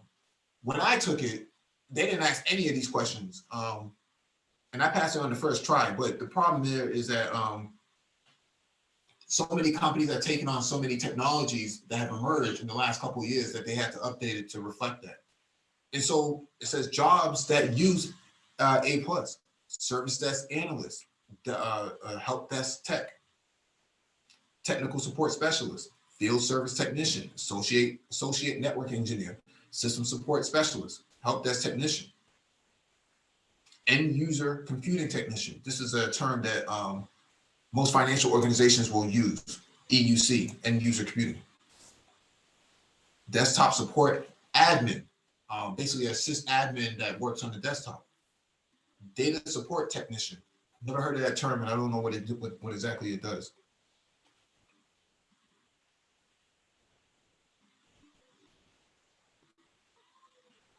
Okay, so this is fairly recent. So this certification actually was updated 11 months ago, back in January. So that's why it has, all of these 9 skills that they're talking about.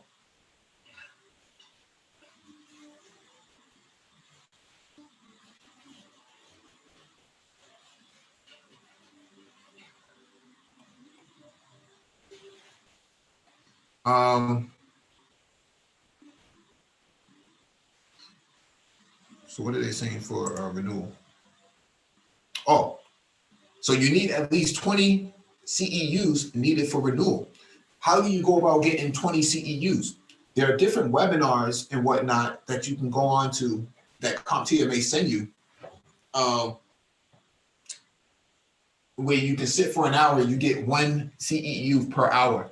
I do probably about 30 webinars a year. And so I would have accrued more than the sufficient amount needed for renewal.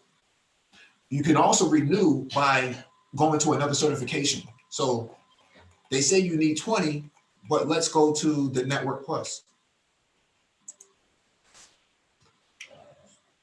So let's go to Network Plus. And here we'll see that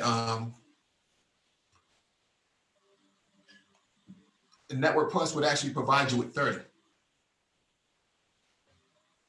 It would actually provide you with 30.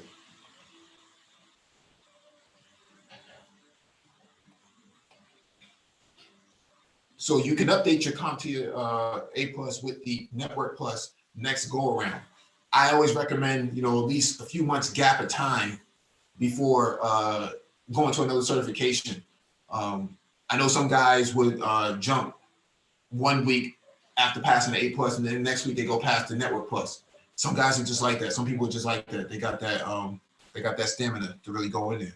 Me personally, when I pass certifications, man, my brain is so fatigued because it requires so much energy for thinking to pass some of these questions on these certifications that I don't even want to look at another certification for quite some time.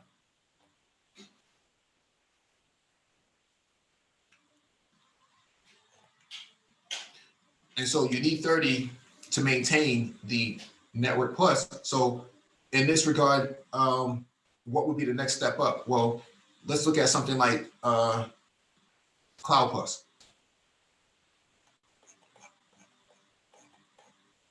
A Cloud Plus would provide 50. So 20 for the A Plus, 30 for the Network Plus, 50 for the Cloud Plus. So a Cloud Plus would actually update both the A Plus and the Network Plus going forward for the next 3 years.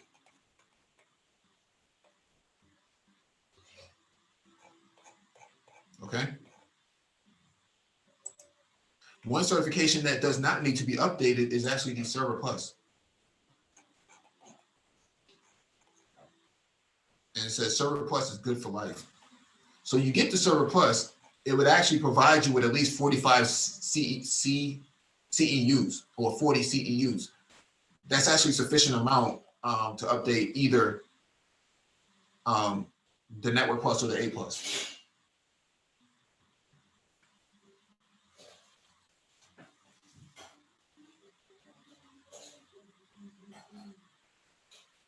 I'll drop the link in the chat, Terrence.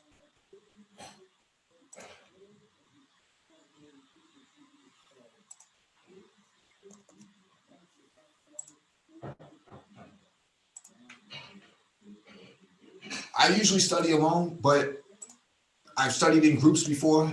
Group study is actually pretty dope because some people know some things that you know, and you know some things that other people don't know. And so you're bouncing knowledge off each other and you're kind of steel sharpen steel. And so that it's actually an interesting exchange of ideas and information. So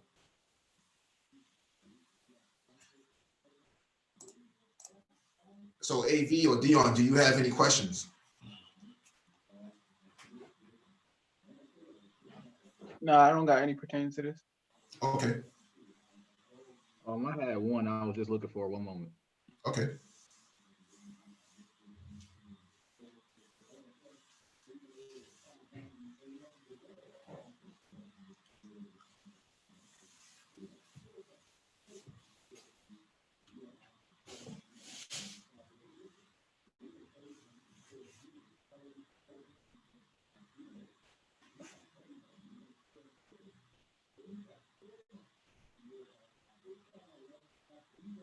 All right.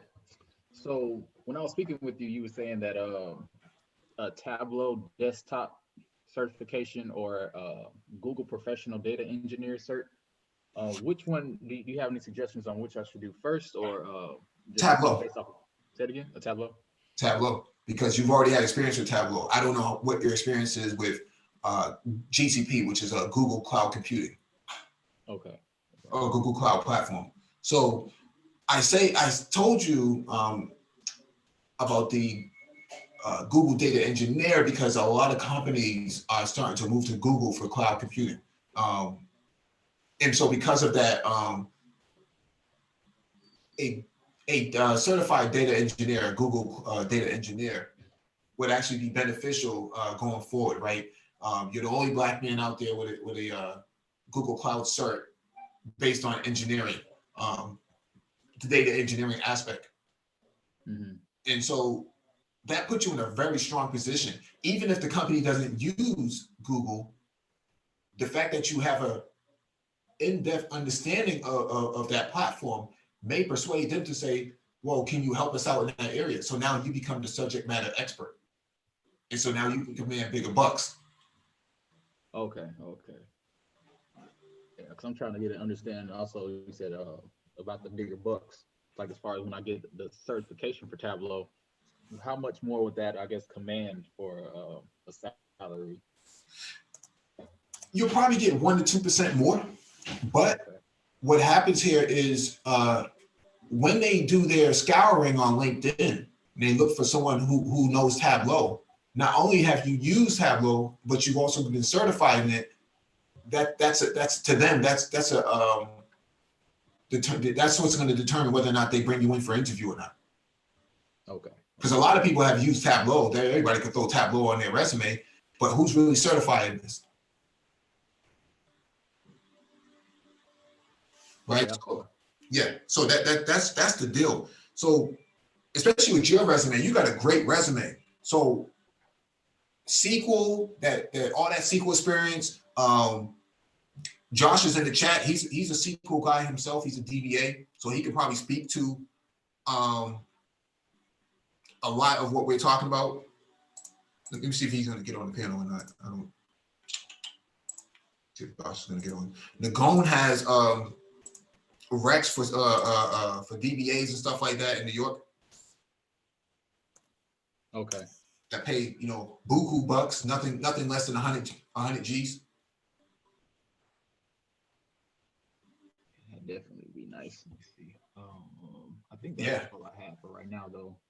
I just need to go get the certification. I'm already studying. I had built a report yesterday as far as I had asked that question about building a portfolio. Okay. So it helps me to also get that practice in for the Tableau desktop certification. Yeah. So Tableau, SQL. If you can, did you use Microsoft SQL or did you use just MySQL, which is the Linux Oracle thing? I use Microsoft SQL. Yeah. I know they have. Let me see if I can pull it up real quick. A lot of people will argue, whether or not certs matter. I I don't know. I'm old school. I've seen people get denied for roles because they just didn't have the cert. I'd rather you have the cert and not need it than to need it and not have it. That's how I look at it. If you can get it, you can get it. Right, you have to differentiate you between some other people. Huh? It helps to differentiate you from these other people who may not have it. That's what I'm looking at, because I need to stand out from the crowd. Yeah, yeah. It's just nice to have things that can acknowledge your skill set. You know, I mean, a lot of people can put down a lot of things on their resume, but you can't fake the funk with a certification in most certifications. Especially things like Linux and whatnot. You can't fake the funk with that, because anybody who's taken a Red Hat certification or Linux Foundation, those things are very, very difficult to pass, because it's performance based. It's not knowledge based. It's not like yes or no questions. You got to actually, they're going to give you a task and you got to actually perform it. And if you can't perform it, then that will determine whether or not you can do your job. Would it be worth it to get any certifications in these programming languages like SQL or Python? Because I was looking into I'm learning more Python right now, but getting a cert would also help. I probably wouldn't get a certification in something like Python or Java or something like that. I probably wouldn't do that, mostly because they're going to ask you whether or not you can actually execute code. Can you write these lines of code? Show me your code. A certification is not going to be able to do that. Okay. Yeah, certification is not going to be able to do that.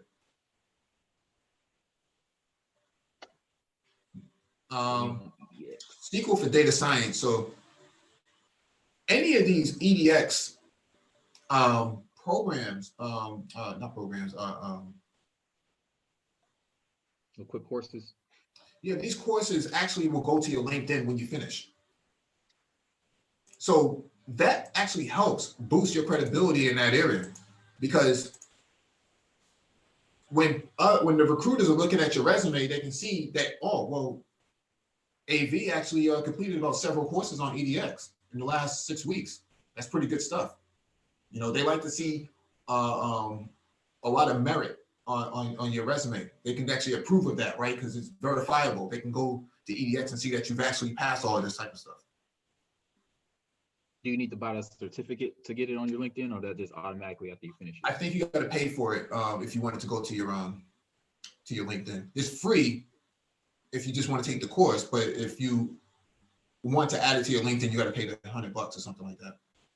Okay, yeah, that ain't no problem.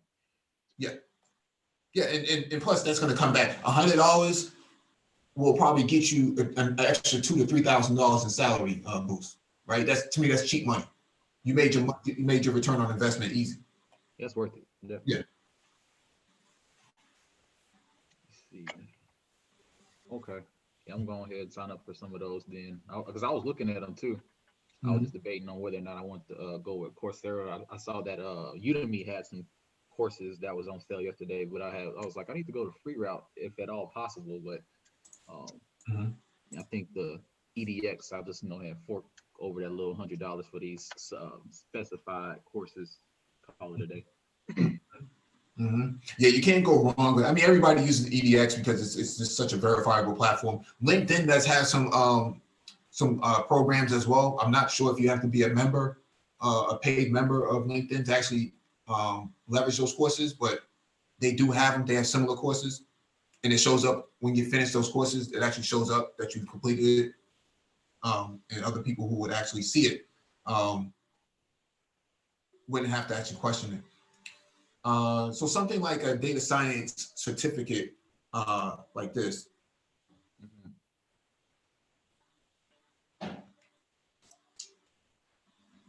Okay. Yeah, Microsoft Data Science Core Professional Certificate, querying data with Transact SQL. I don't know if you've ever done that, AV, but that seems to be very popular, T-SQL. Yeah, I got some. Introduction to data science. Data science is huge right now. Huge. I don't know any data scientist. I was at a well-known security company here in Boston just visiting because I knew somebody there. But they had these lines of data scientists, like maybe a dozen data scientists fresh out of college, man, doing some data science work for the software security company. And these people were bringing in 150K right out the gate, 23, 24, 25 years old, just pulling in six figures like it's nothing, just with the data science background. Essential math for machine learning. I think everybody should, anybody in this field should be able to do basic math. Do you think it'll be worth it to, since I don't have my master's? I know a lot of the data science positions require that. Or do I just need to have like the skill set necessarily to do it? I think it's a challenge, right? Do you want to spend another $30,000 on a master's degree for data science, or do you, or can you get by with the data science certificate? That's what I asked, right? Is let me see real quick. Hey, what's going on, everyone? Yo, what's up, dude? Hello. Right, so a data science certificate here is $385. It's been marked down from $411. They say the course is 1 year, it's self-paced. $385 versus 35 grand for a master's degree. I think I'm gonna take my chances with the certificate first and see how far that gets me. Right? Introduction to data science tools, the data science method, SQL for data science. You already know SQL, so you're pretty good with that. Python basics, so they're going to teach you the Python basics for data science. Most data scientists use Python and R for as a part of their data science platform.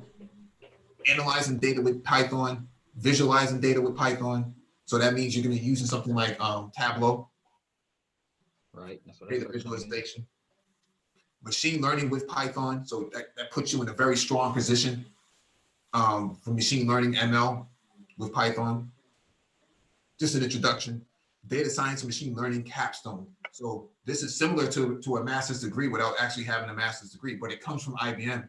And as the old saying goes, no one's ever been fired for having IBM. Okay. Yeah. All right. Yo, we got Complex on the panel, and we got Josh on the panel, man. What it do, man? What it do? What's good, y'all? Yeah, I forgot to hit the notification bell so I can get the updates from the Black Brain Trust. I didn't know y'all was doing one this morning. Yeah, man. You gotta hit that notification bell, man. Yeah, but yeah, that's a good one right there. Oh, what you was gonna say? No, I was gonna ask you, do you have any insight for this brother, AV, man? He has a really good background in SQL and data analytics. You yourself have worked with SQL and been on Oracle and stuff like that. So you have any insight for him? Yeah, I mean, well, as far as what, interviewing or job or interviewing skills up, really. That's what. all right. All right. With SQL, I kind of got lucky. And I'll be honest, because I was real heavy in like spreadsheets and all that stuff when I was in the military and all that. Mm-hmm. So I got my skills up on that. I understand how, because all SQL is just a bunch of tables, and you know this. I'm pretty sure you know this. There's a bunch of tables like in a spreadsheet, and I was real good with VBA, so I had the whole coding thing. I kind of got lucky, to be honest. I had the experience by hopping in as a developer in a job in Afghanistan, and the position said database administrator, but I wasn't really administering the data, the actual SQL server, so to speak. I wasn't doing the backup jobs, all that good stuff, because that was all handled by the main IT department for the military. They only let certain people get into it.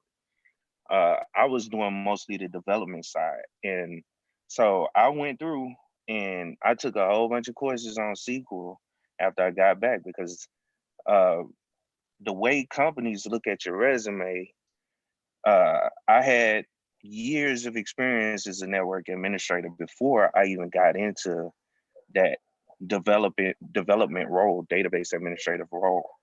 So they look at your most recent experience as more valid than anything else. So I wasn't able to really apply for network administrative jobs because I hadn't done it in a couple of years. So I just basically what Mike is telling you, you know what I'm saying? Get into these courses, learn all this stuff, because that's exactly what I did. I went in, uh, I did some courses on Skillsoft, um, some SQL courses on there, as well as stuff that I got off the internet, YouTube videos, and just learn SQL as best I could. And I already knew a little bit because I also do Linux on the side on my own, and I got some web development background as well. So MySQL, you have to understand the database structure and all that stuff when you're working with websites, especially like passwords, like fixing people websites that they can't access. Then you can go into the database and run a query, update the or figure out what the admin password for the website, because they don't know the original person that actually built the site, stuff like that. So the training is is more important, because I don't have no schooling for anything with SQL, any type of, because I have a bachelor's degree, and that's in internet security, because I was actually trying to go the Mike route, how Mike is doing security. I was trying to get into that at one point. So that's what my bachelor's degree in. The certifications is what you need, though. I guess that's the main point of what all I'm saying is. Certifications are what you need in order to get into SQL. As far as I can tell based on the interviews and the people that I've talked to, because I work on a SQL team now, and I kind of picked their brain. Like one of the guys, he's from Louisiana, where I'm from. I picked his brain on what he knows. So I mean, the certification game is what you need to hop into, and I just leave it at that. Yeah, it's the quickest way to get into that point, right? I have never seen anybody get denied because they didn't have because it's cert versus master's degree, right? The reason why we're having this discussion is because a certificate is different than a degree. A certificate is what you've learned. A certification is what you're a subject matter expert in, and a degree is just a combination of the two. So, is it worth it? The question that I have: is it worth it to spend 30 to 35 grand on a degree to get a job? I personally don't think so. That's just me. I know guys in IT who have degrees in musical therapy, or just some random. I know a girl who had a degree in what is it? Archaeology or something like that, and she works in IT. So make that make sense. Yeah, I've heard about situations like that too. My first boss, she said her degree was in English. Yeah. Like, okay. Yeah. So That's been a trend as well. Like people that are working in different industries, different fields, hopping over. I know Gabe Vega has a story similar to that as well. How he hopped over from engineering, and I don't want to butcher his story, but that's the gist of what he said. He hopped over from the engineering side, and now he's doing security. So that's been kind of a trend. If you got like it, sometimes it really doesn't matter. Well, it kind of does. It doesn't matter though what industry you in. Once you get a good background or a good experience, a good list of experience, then you can kind of transition over with the training and the search as well into IT. You know what I'm saying? And so I'm sorry. Mhm. Go ahead. Mhm. I wasn't gonna say anything. Was somebody else gonna say something? Complex. Well, hey guys, hey, what's up, fellas? What's going on, Engineer Canvas? In reference to such a degree, Mm-hmm. it depends on the type of IT tech field you're trying to go into. For instance, the data science role, it mostly deals with a lot of statistics and a lot of mathematical stuff. Mm-hmm. So you need a real background, especially with graduate degree math. So for data science, especially with machine learning, you really need, I believe, most likely some of the requirements require a master's degree. And that's what I was saying. Some of the requirements are you have to have a master's degree and have adequate knowledge, especially in statistics. And basically, machine learning is basically using mathematical models and all that. Mm-hmm. And some of the individuals who actually do machine learning don't have actually a programming background. Some of them just have a PhD in statistics or masters in statistics. Or something in math. And something in math and linear algebra or something.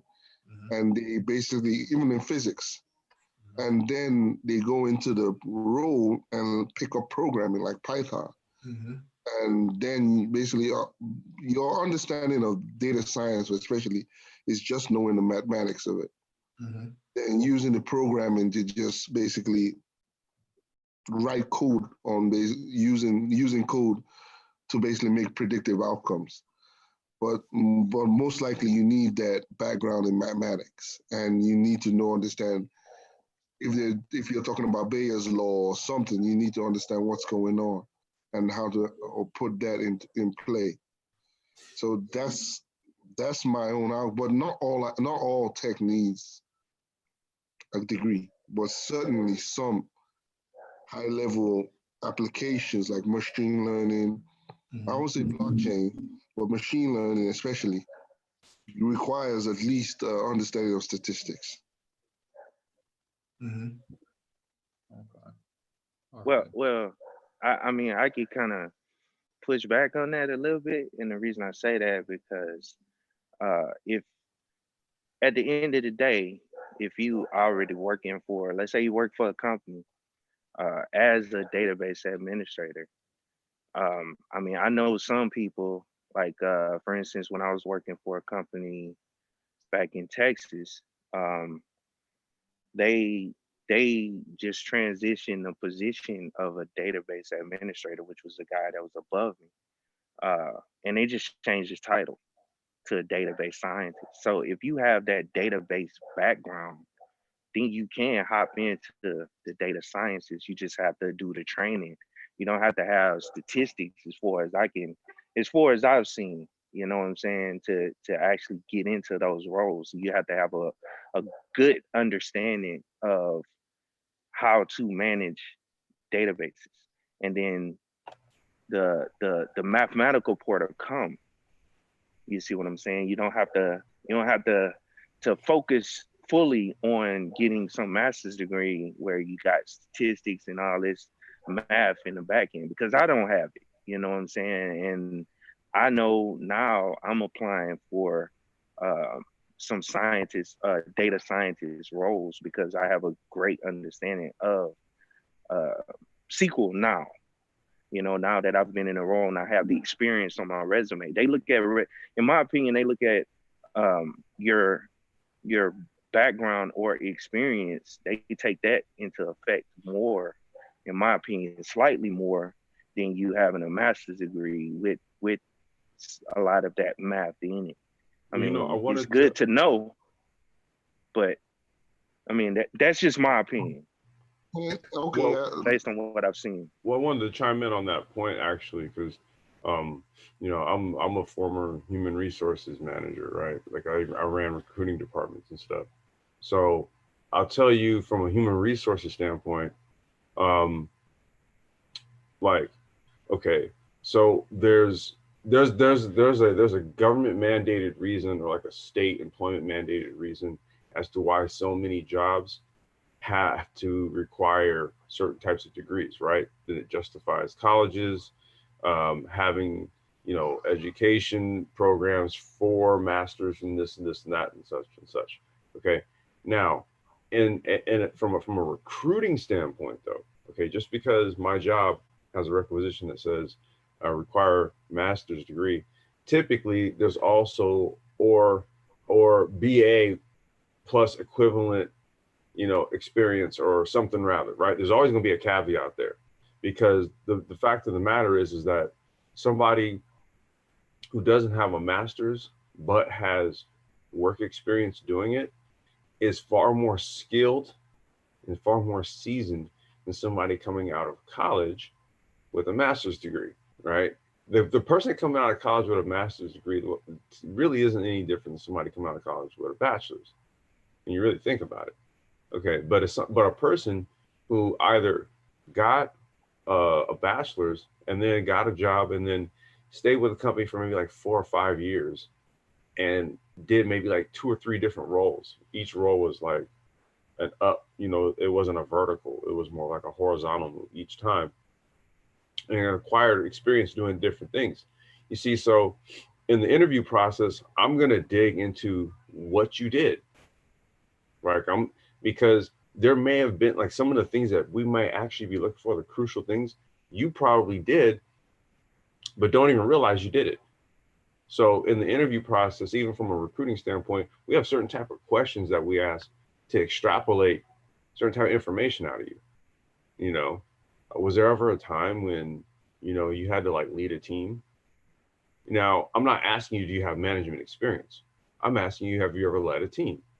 This would indicate that you have management experience. You may just not have the title, but that's not what I'm interested in. I'm interested in, do you have the experience? See, so.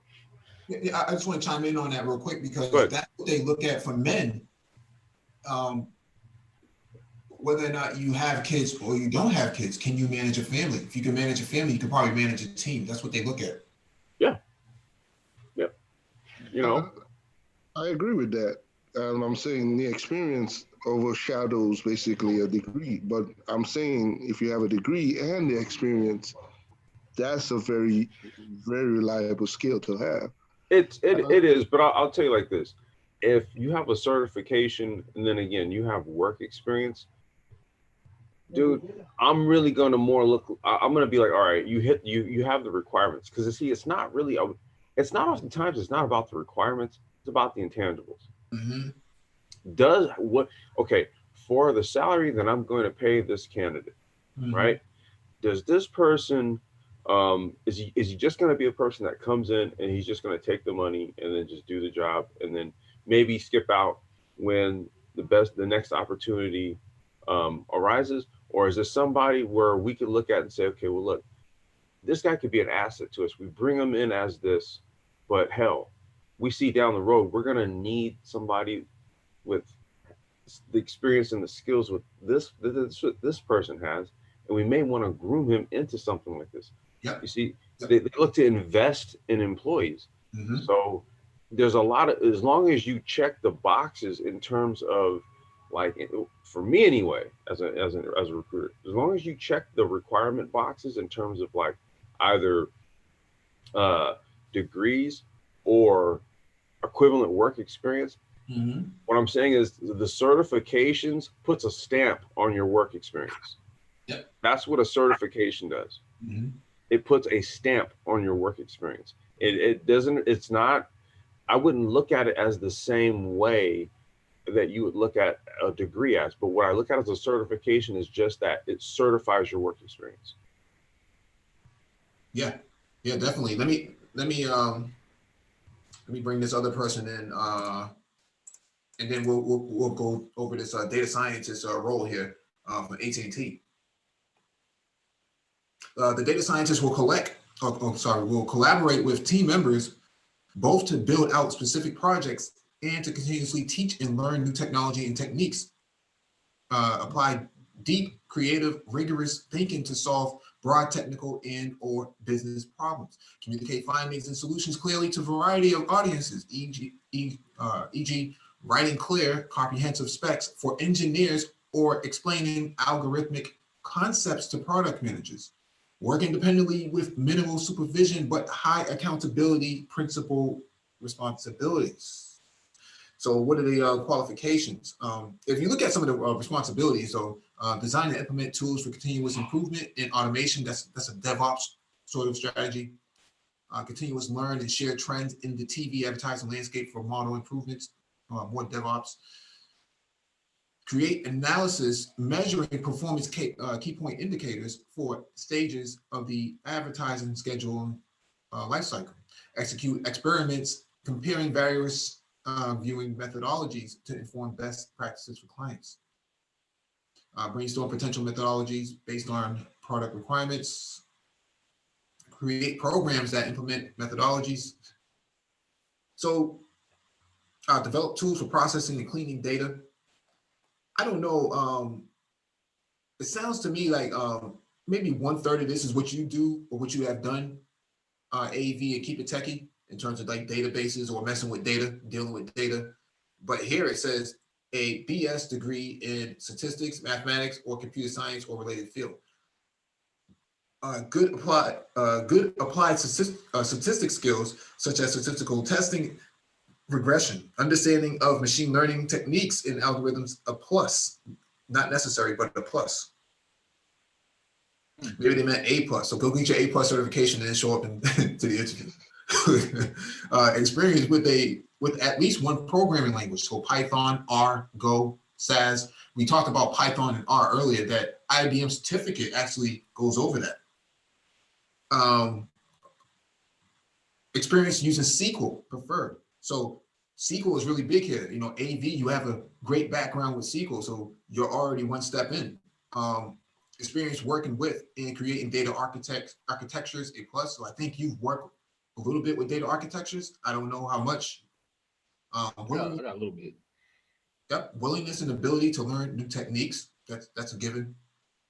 Passion for data exploration and desire to deliver quality analysis.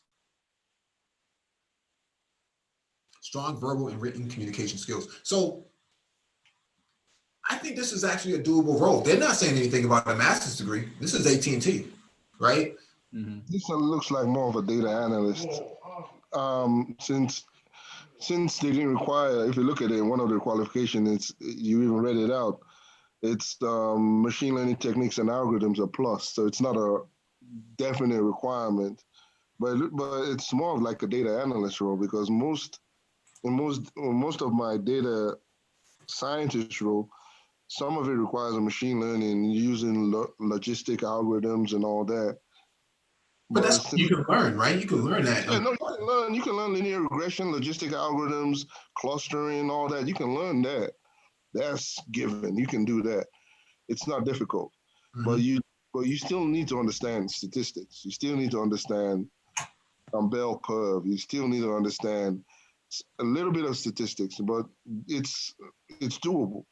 And Yeah. especially with Amazon and all this, you're not going to use all the algorithms all the time, because that role, most data scientists and most organizations, they're not basically big on implementing new algorithms or implementing huge algorithms on their data. They just want to understand how that data is going to make them money.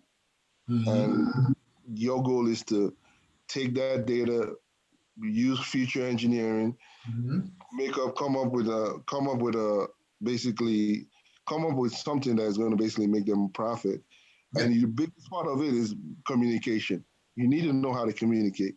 Yep. At the end of the day. Yep. Communicate that result and communicate how you got that result. Yep. Yeah. So let's look at this role from Amazon.com.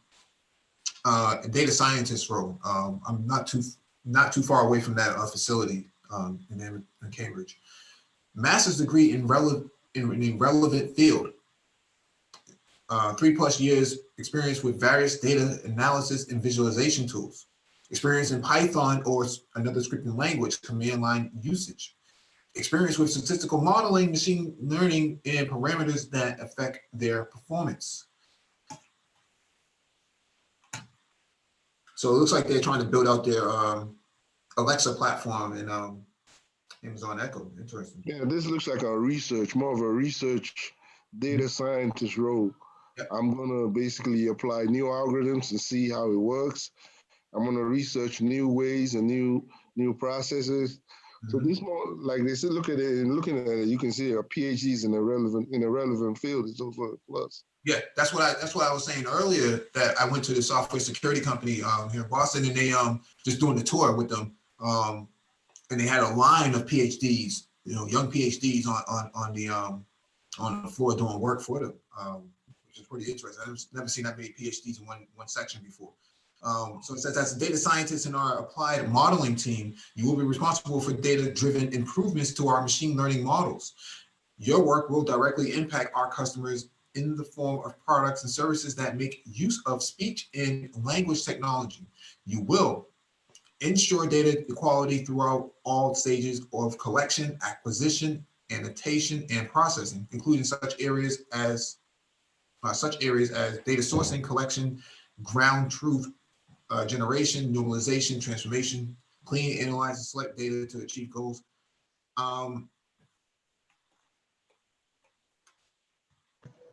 I'll say Record. Let me just finish this real quick. Okay.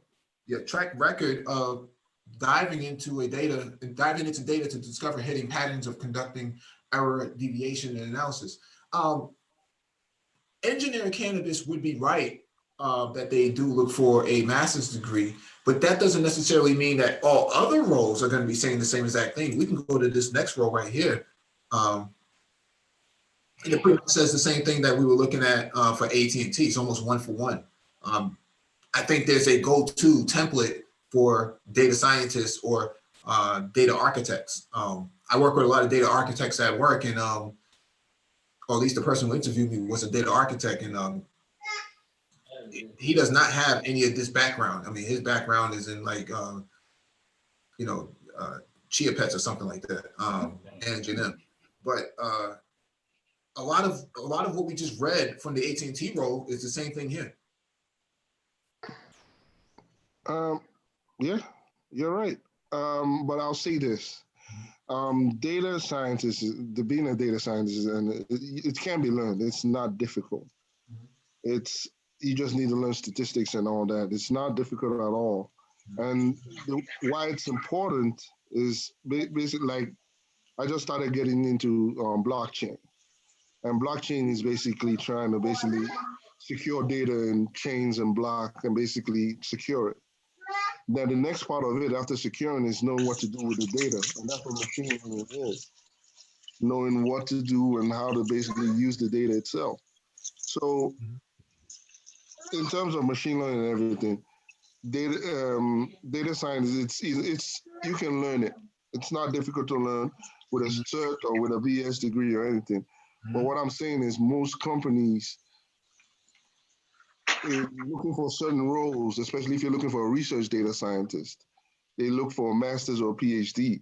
But if you're looking just for a data scientist to basically perform certain functions and basically in your data, from data engineering to basically procuring, knowing how your data basically looks like, you really don't need a master's degree at that point. You just need, like everything else, you just need to understand statistics. Yeah. Hey guys, I have a question. This is Maurice coming in Your from mic the chat. Can you guys hear me? Yeah, your mic is breaking up a lot, bro. All right, is that better? Hello? Yeah, pull your antenna out. Okay. What's your question, bro?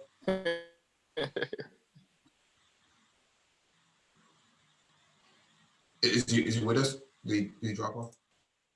I still see him there. I don't see it. AV, you had a question. Can I say this? Yeah, go ahead, Josh. Go ahead, jump in. No, I was just gonna say, you also have to with a lot of these positions, you also have to look at who's actually posting these positions. And what I mean by that is, and I heard you say complex earlier about you was in HR. A lot of times the HR personnel don't really know much about technology. A lot of times they don't. And so they're just putting together a template, and based on all the requirements they see that would be needed for that position. And so that's why you see like what you were saying with the differences on the titles and the requirements for the position. If you meet part of the requirements, that might be all they're looking for, but they're looking for the best person with most of those requirements. It may say, like you were saying, y'all pointed out, you know, may need a master's degree or some statistical, but if you have some experience that's more in line on the actual data science role as far as like the experience of working with the databases. And I guess that's mainly what I'm trying to say is that they, you know, they'll weigh it based on just your background, really, and not necessarily all of those things are required. That's why a lot of companies nowadays are implementing training into positions. They'll fund train if you have a lot of the experience close to what they need, but you missing out on whatever you're missing out on this. Some will fund you to actually take a course on that, and then they'll weigh that in on making their decision on the position. So I just wanted to add that. If that makes sense. Yeah. Yeah, I think that sometimes these roles do get conflicted, you know, in terms of responsibilities and how they're posted. We talked about that with desktop support, right? You know, it says desktop support or help desk, but in reality, it's a sysadmin role. A lot of responsibilities are sysadmin. And so you also have data engineer. So the way how I look at it is that a data scientist creates multiple roles under him or under that person. And you have a data architect, you have a data engineer, you have a data analyst, right? I think where AV is right now, he's at the data analyst role. He wants to take it a step up, right? I think he's primed for a data engineer role or a database architect role or a database administrator's role. What do you think, AV? What are your ambitions? Yeah, I'm focusing more on like the visualization side. So whichever position I guess could satisfy that. But ultimately, yes, I would like to be a data scientist. And I was also thinking about, I know y'all had a live stream a few days back talking about blockchain. Engineering Canvas was talking about, it sounded like it had a little bit of overlap eventually. I think especially in the future as things progress more, I was going to see how I can, you know, marry the two, because I am interested in cryptocurrencies, whether it just be trading or also learning more about the blockchain and data science, how that applies. In terms of data science and blockchain, it's one and the other. I explained it.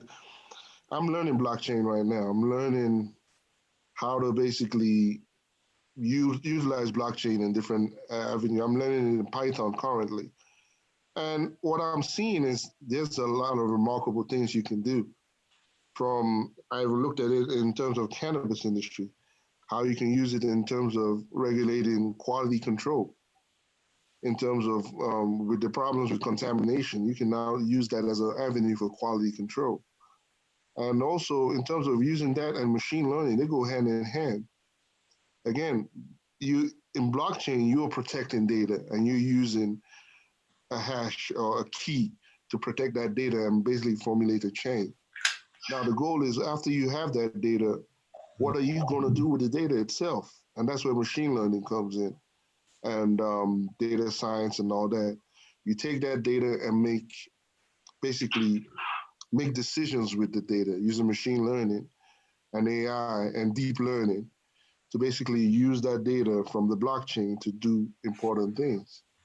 So machine learning and blockchain goes hand in hand. Hey guys, can you hear me now? Yeah, we can hear you clearly, dude. What's going on? Okay, beautiful. So I wanted I understand that everybody's kind of talking about the subject. I wanted a little bit clarification. I'm having some challenges in my own professional and I mentor also. We're having the same conversations in my small circles. So here's my question to the group. when you guys are talking about certifications and degrees, and I'm a digital product creator, so I do the ideation part of what you guys build and manage. So my question to the team is, for what you're talking about on the ideation side, in that ideation lane where you're making up something from scratch versus the implementation of it, actually building it out, testing it, making sure it's a viable thing, and then the actual managing of it, once it's out in the ecosystem, earning money or whatever, you got people kind of, tweaking it, making it better, upgrading it.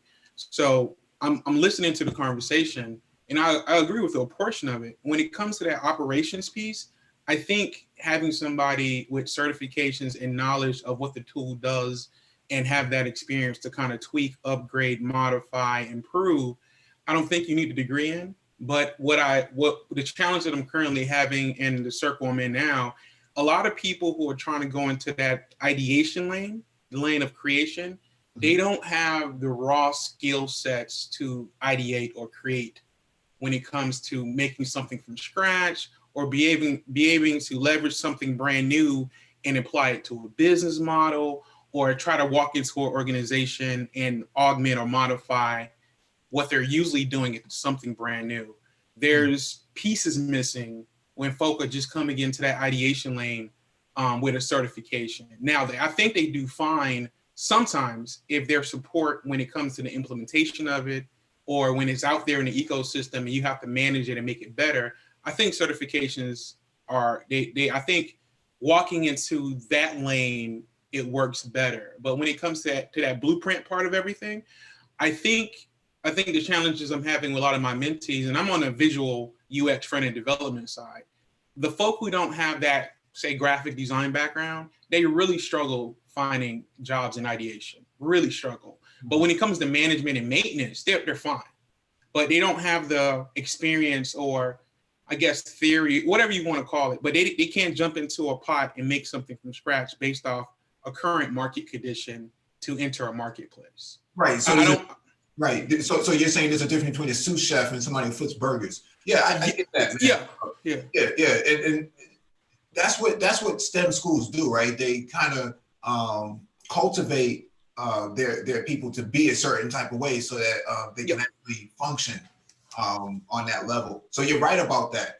The thing is, for somebody like AV who has a couple years experience in data analysis and working with data models and stuff like that, business intelligence, business administration and stuff like that, he's in a prime role. I mean, he's in a prime position right now to really get, to muscle his way in. And that's what we're trying to figure out. How do we put him in the right path so that he can muscle his way in, man, and demand that 100 G's out the gate?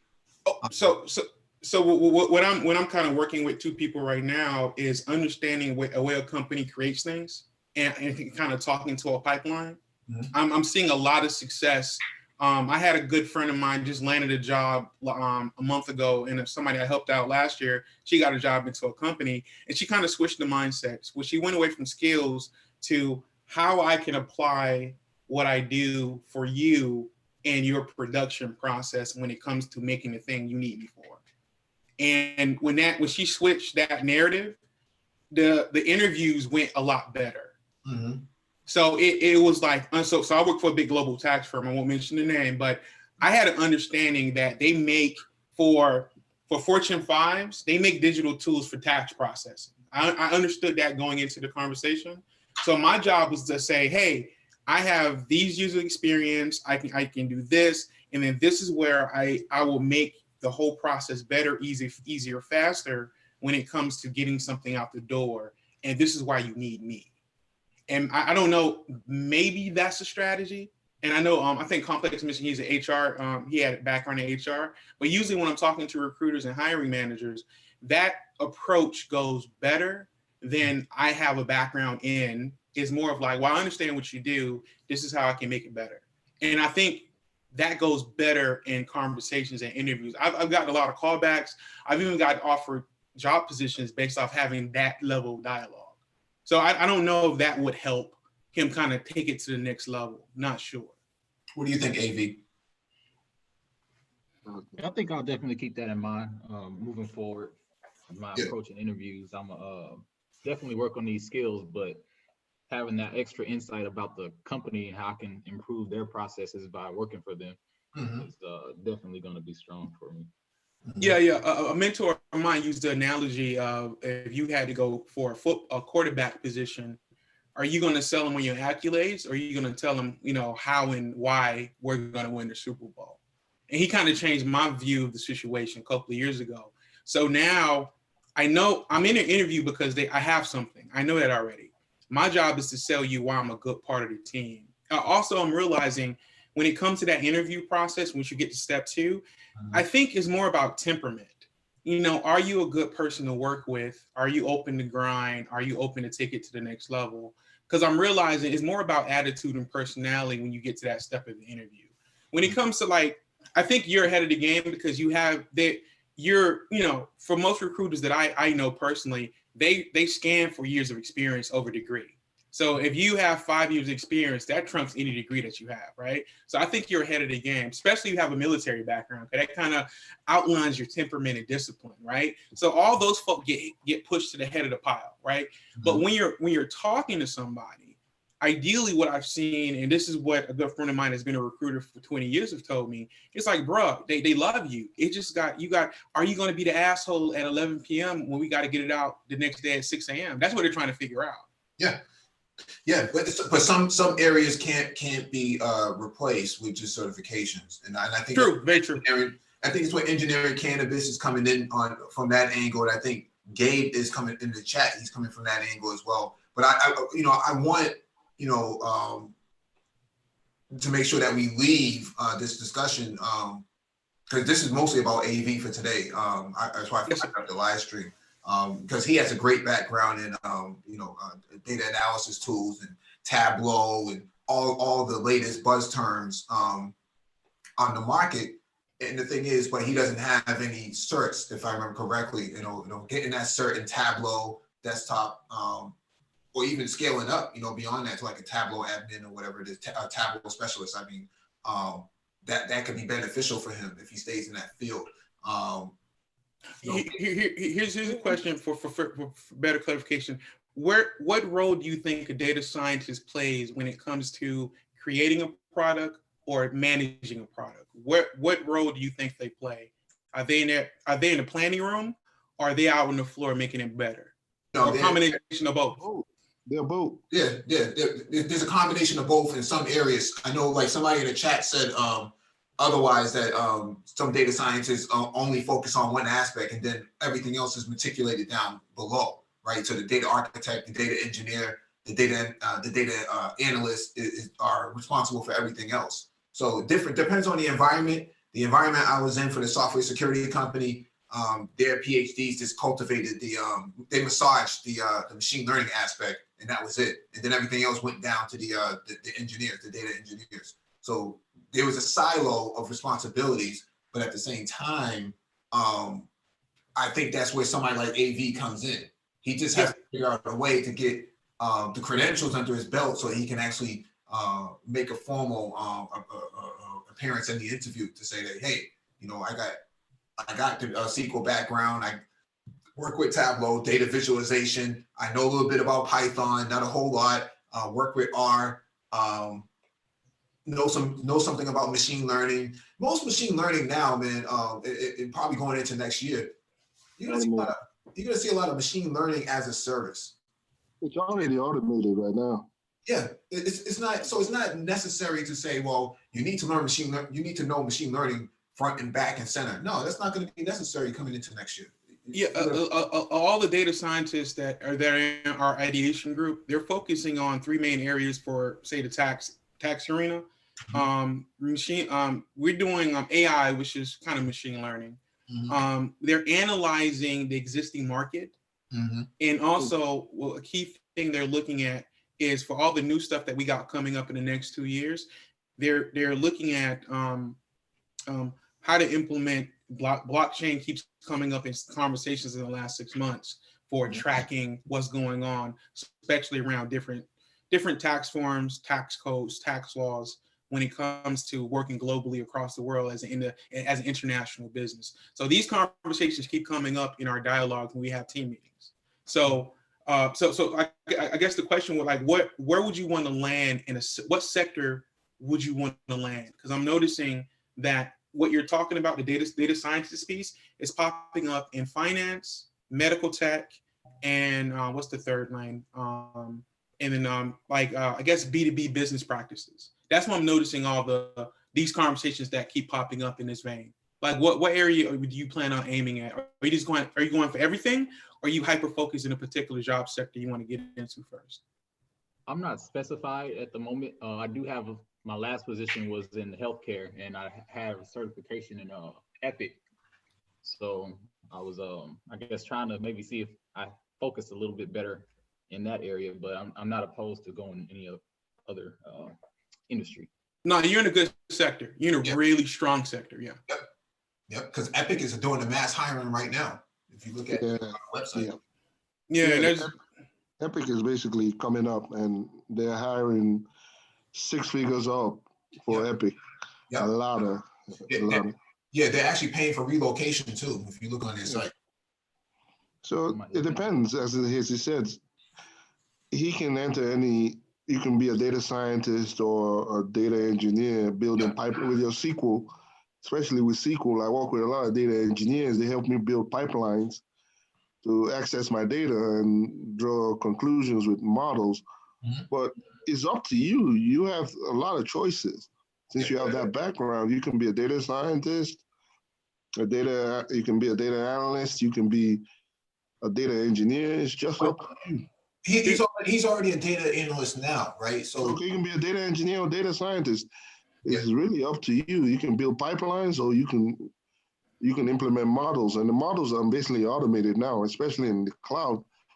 With AWS, I've gone there and implemented models automatically without blinking an eye. So it's up to you what you want to do.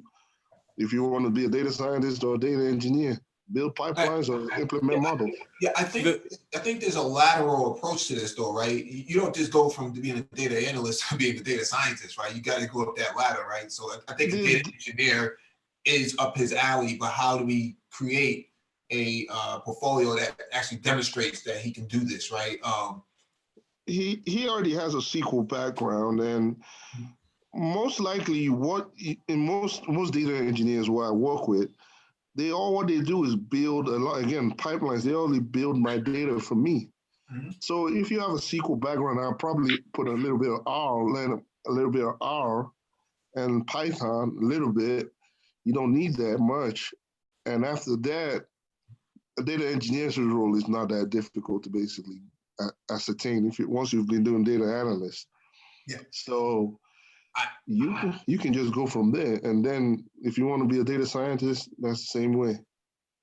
Okay. Yeah, I advised him to study for the GCP, the Google Cloud Platform data engineer certification. That's really huge right now. From some of the stuff some of the people I've talked to, who are trying to get away from AWS and not actually marry themselves to Microsoft's Azure. They're looking at Google's platform now. And Google's getting into healthcare as well. So I say all that to say that the certification can't hurt him; it can only make him better. Do you think it'd be worth the effort to look at maybe getting a business analyst certification also to know how to apply the data in business settings? Yeah, I think he already has that though. If you have some BI, right, some kind of business intelligence, right, Power BI. I'm familiar with that. Yes, I did work with Power BI and Tableau. My first position. If he gets the Tableau specialist certification, that'll tie in that low hanging fruit for him. And then if he gets he doesn't have to get the certification. If he even does the class on Google Cloud Platform in the data engineering cert, he doesn't necessarily need he needs to actually sit the class and have a literacy aspect of it. For clarification, so in that Tableau, that BI you're talking about, are you guys required to write case studies and requirement documentation? Are you asking me? Yeah. Because we did. We were. They had me going in there trying to, I guess, get the information from the client or our patient that we need to have the report for. So. Mm-hmm. I'm asking the question because usually our BAs are writing documentation for the team on implementation plans. That's kind of what I'm asking. Okay. Yeah. And also, we should remember this is a new field. Yep. It's always going to be evolving. It's never just one thing. This is a new field. Mhm. Data scientists and data engineer the past 5-6 years didn't exist. So this is just a new whole field that's evolving over time. So just take that in mind and apply. It's not that difficult, especially if you have that background data analyst. Yeah. Okay. Yeah. So this is the Tableau certification that I was just referring to, but this Tableau specialist, I think he should be aiming at that. That's just my personal opinion, observation. Based on observation, I would definitely look at this as of right now, because I think he has enough experience to actually get it. So suggested product experience is 3+ months. He's been using that for over a year. He can easily, you should be able to clean that up pretty easily. Okay. There are no required prerequisites for this exam. So opinion, observation, based on observation. All right. So also the let me see the GCP. GCP certification.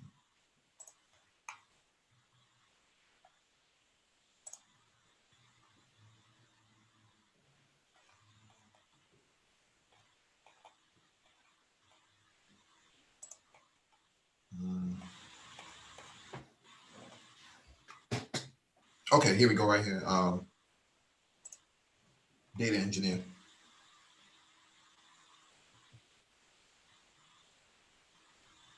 This actually covers a lot of the areas that we were talking about earlier, like operationalize machine learning models, design data processing systems, build and operationalize data processing systems. So $200 certification, 2 hours of length. It does have the training here available as well. Yeah, you guys sent me that. I saw it was free, a lot of free training. Yeah, Google's really good at giving out free training to people. I'll drop that in the chat for anybody else who wants to look at this as well.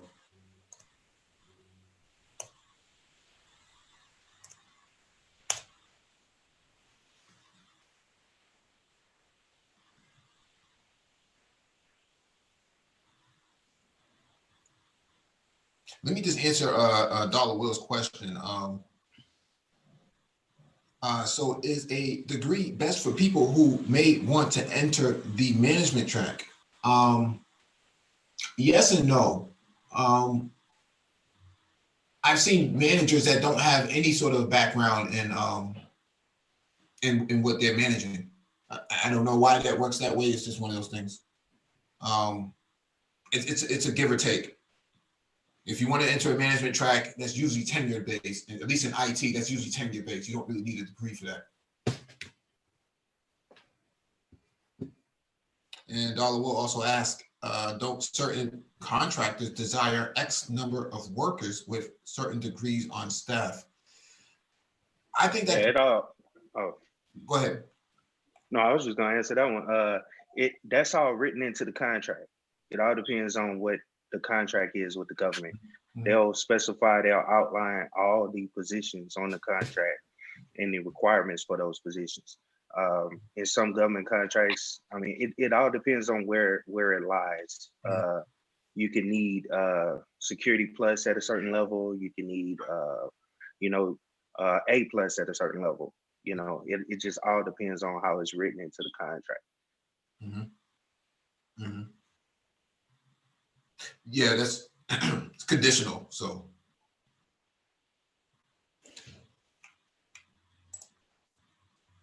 but yeah, we had a lot of people up in here today, man. Who's up in here cooking, I guess. Yeah, but thank you all for joining us, man. Hit the like button if you've not already done so. Share the video if possible. Also hit that notification bell so you get all the updates from the Black Brain Trust, including those posted on the community tab. We'll be back in a few hours for Black Health Talk, so make sure you all come back around for that. Dr. Phoenix and myself are going to be chopping up game on that. Hey, Mike, thank you for having this, man. This is a good panel talk to help folk go through the details of this stuff, man. So appreciate you on that. Yeah, thanks for showing up, Marcus. It's the first time you ever been on the panel, so. Oh yeah, I wanted to chime in, man. I mean, I've been following you guys for a minute, so mad love to the team. So I'm gonna get on to the next thing. You guys have a good day. Yes, sir. Have a good one. All right, Mike. Peace. All right. Peace out.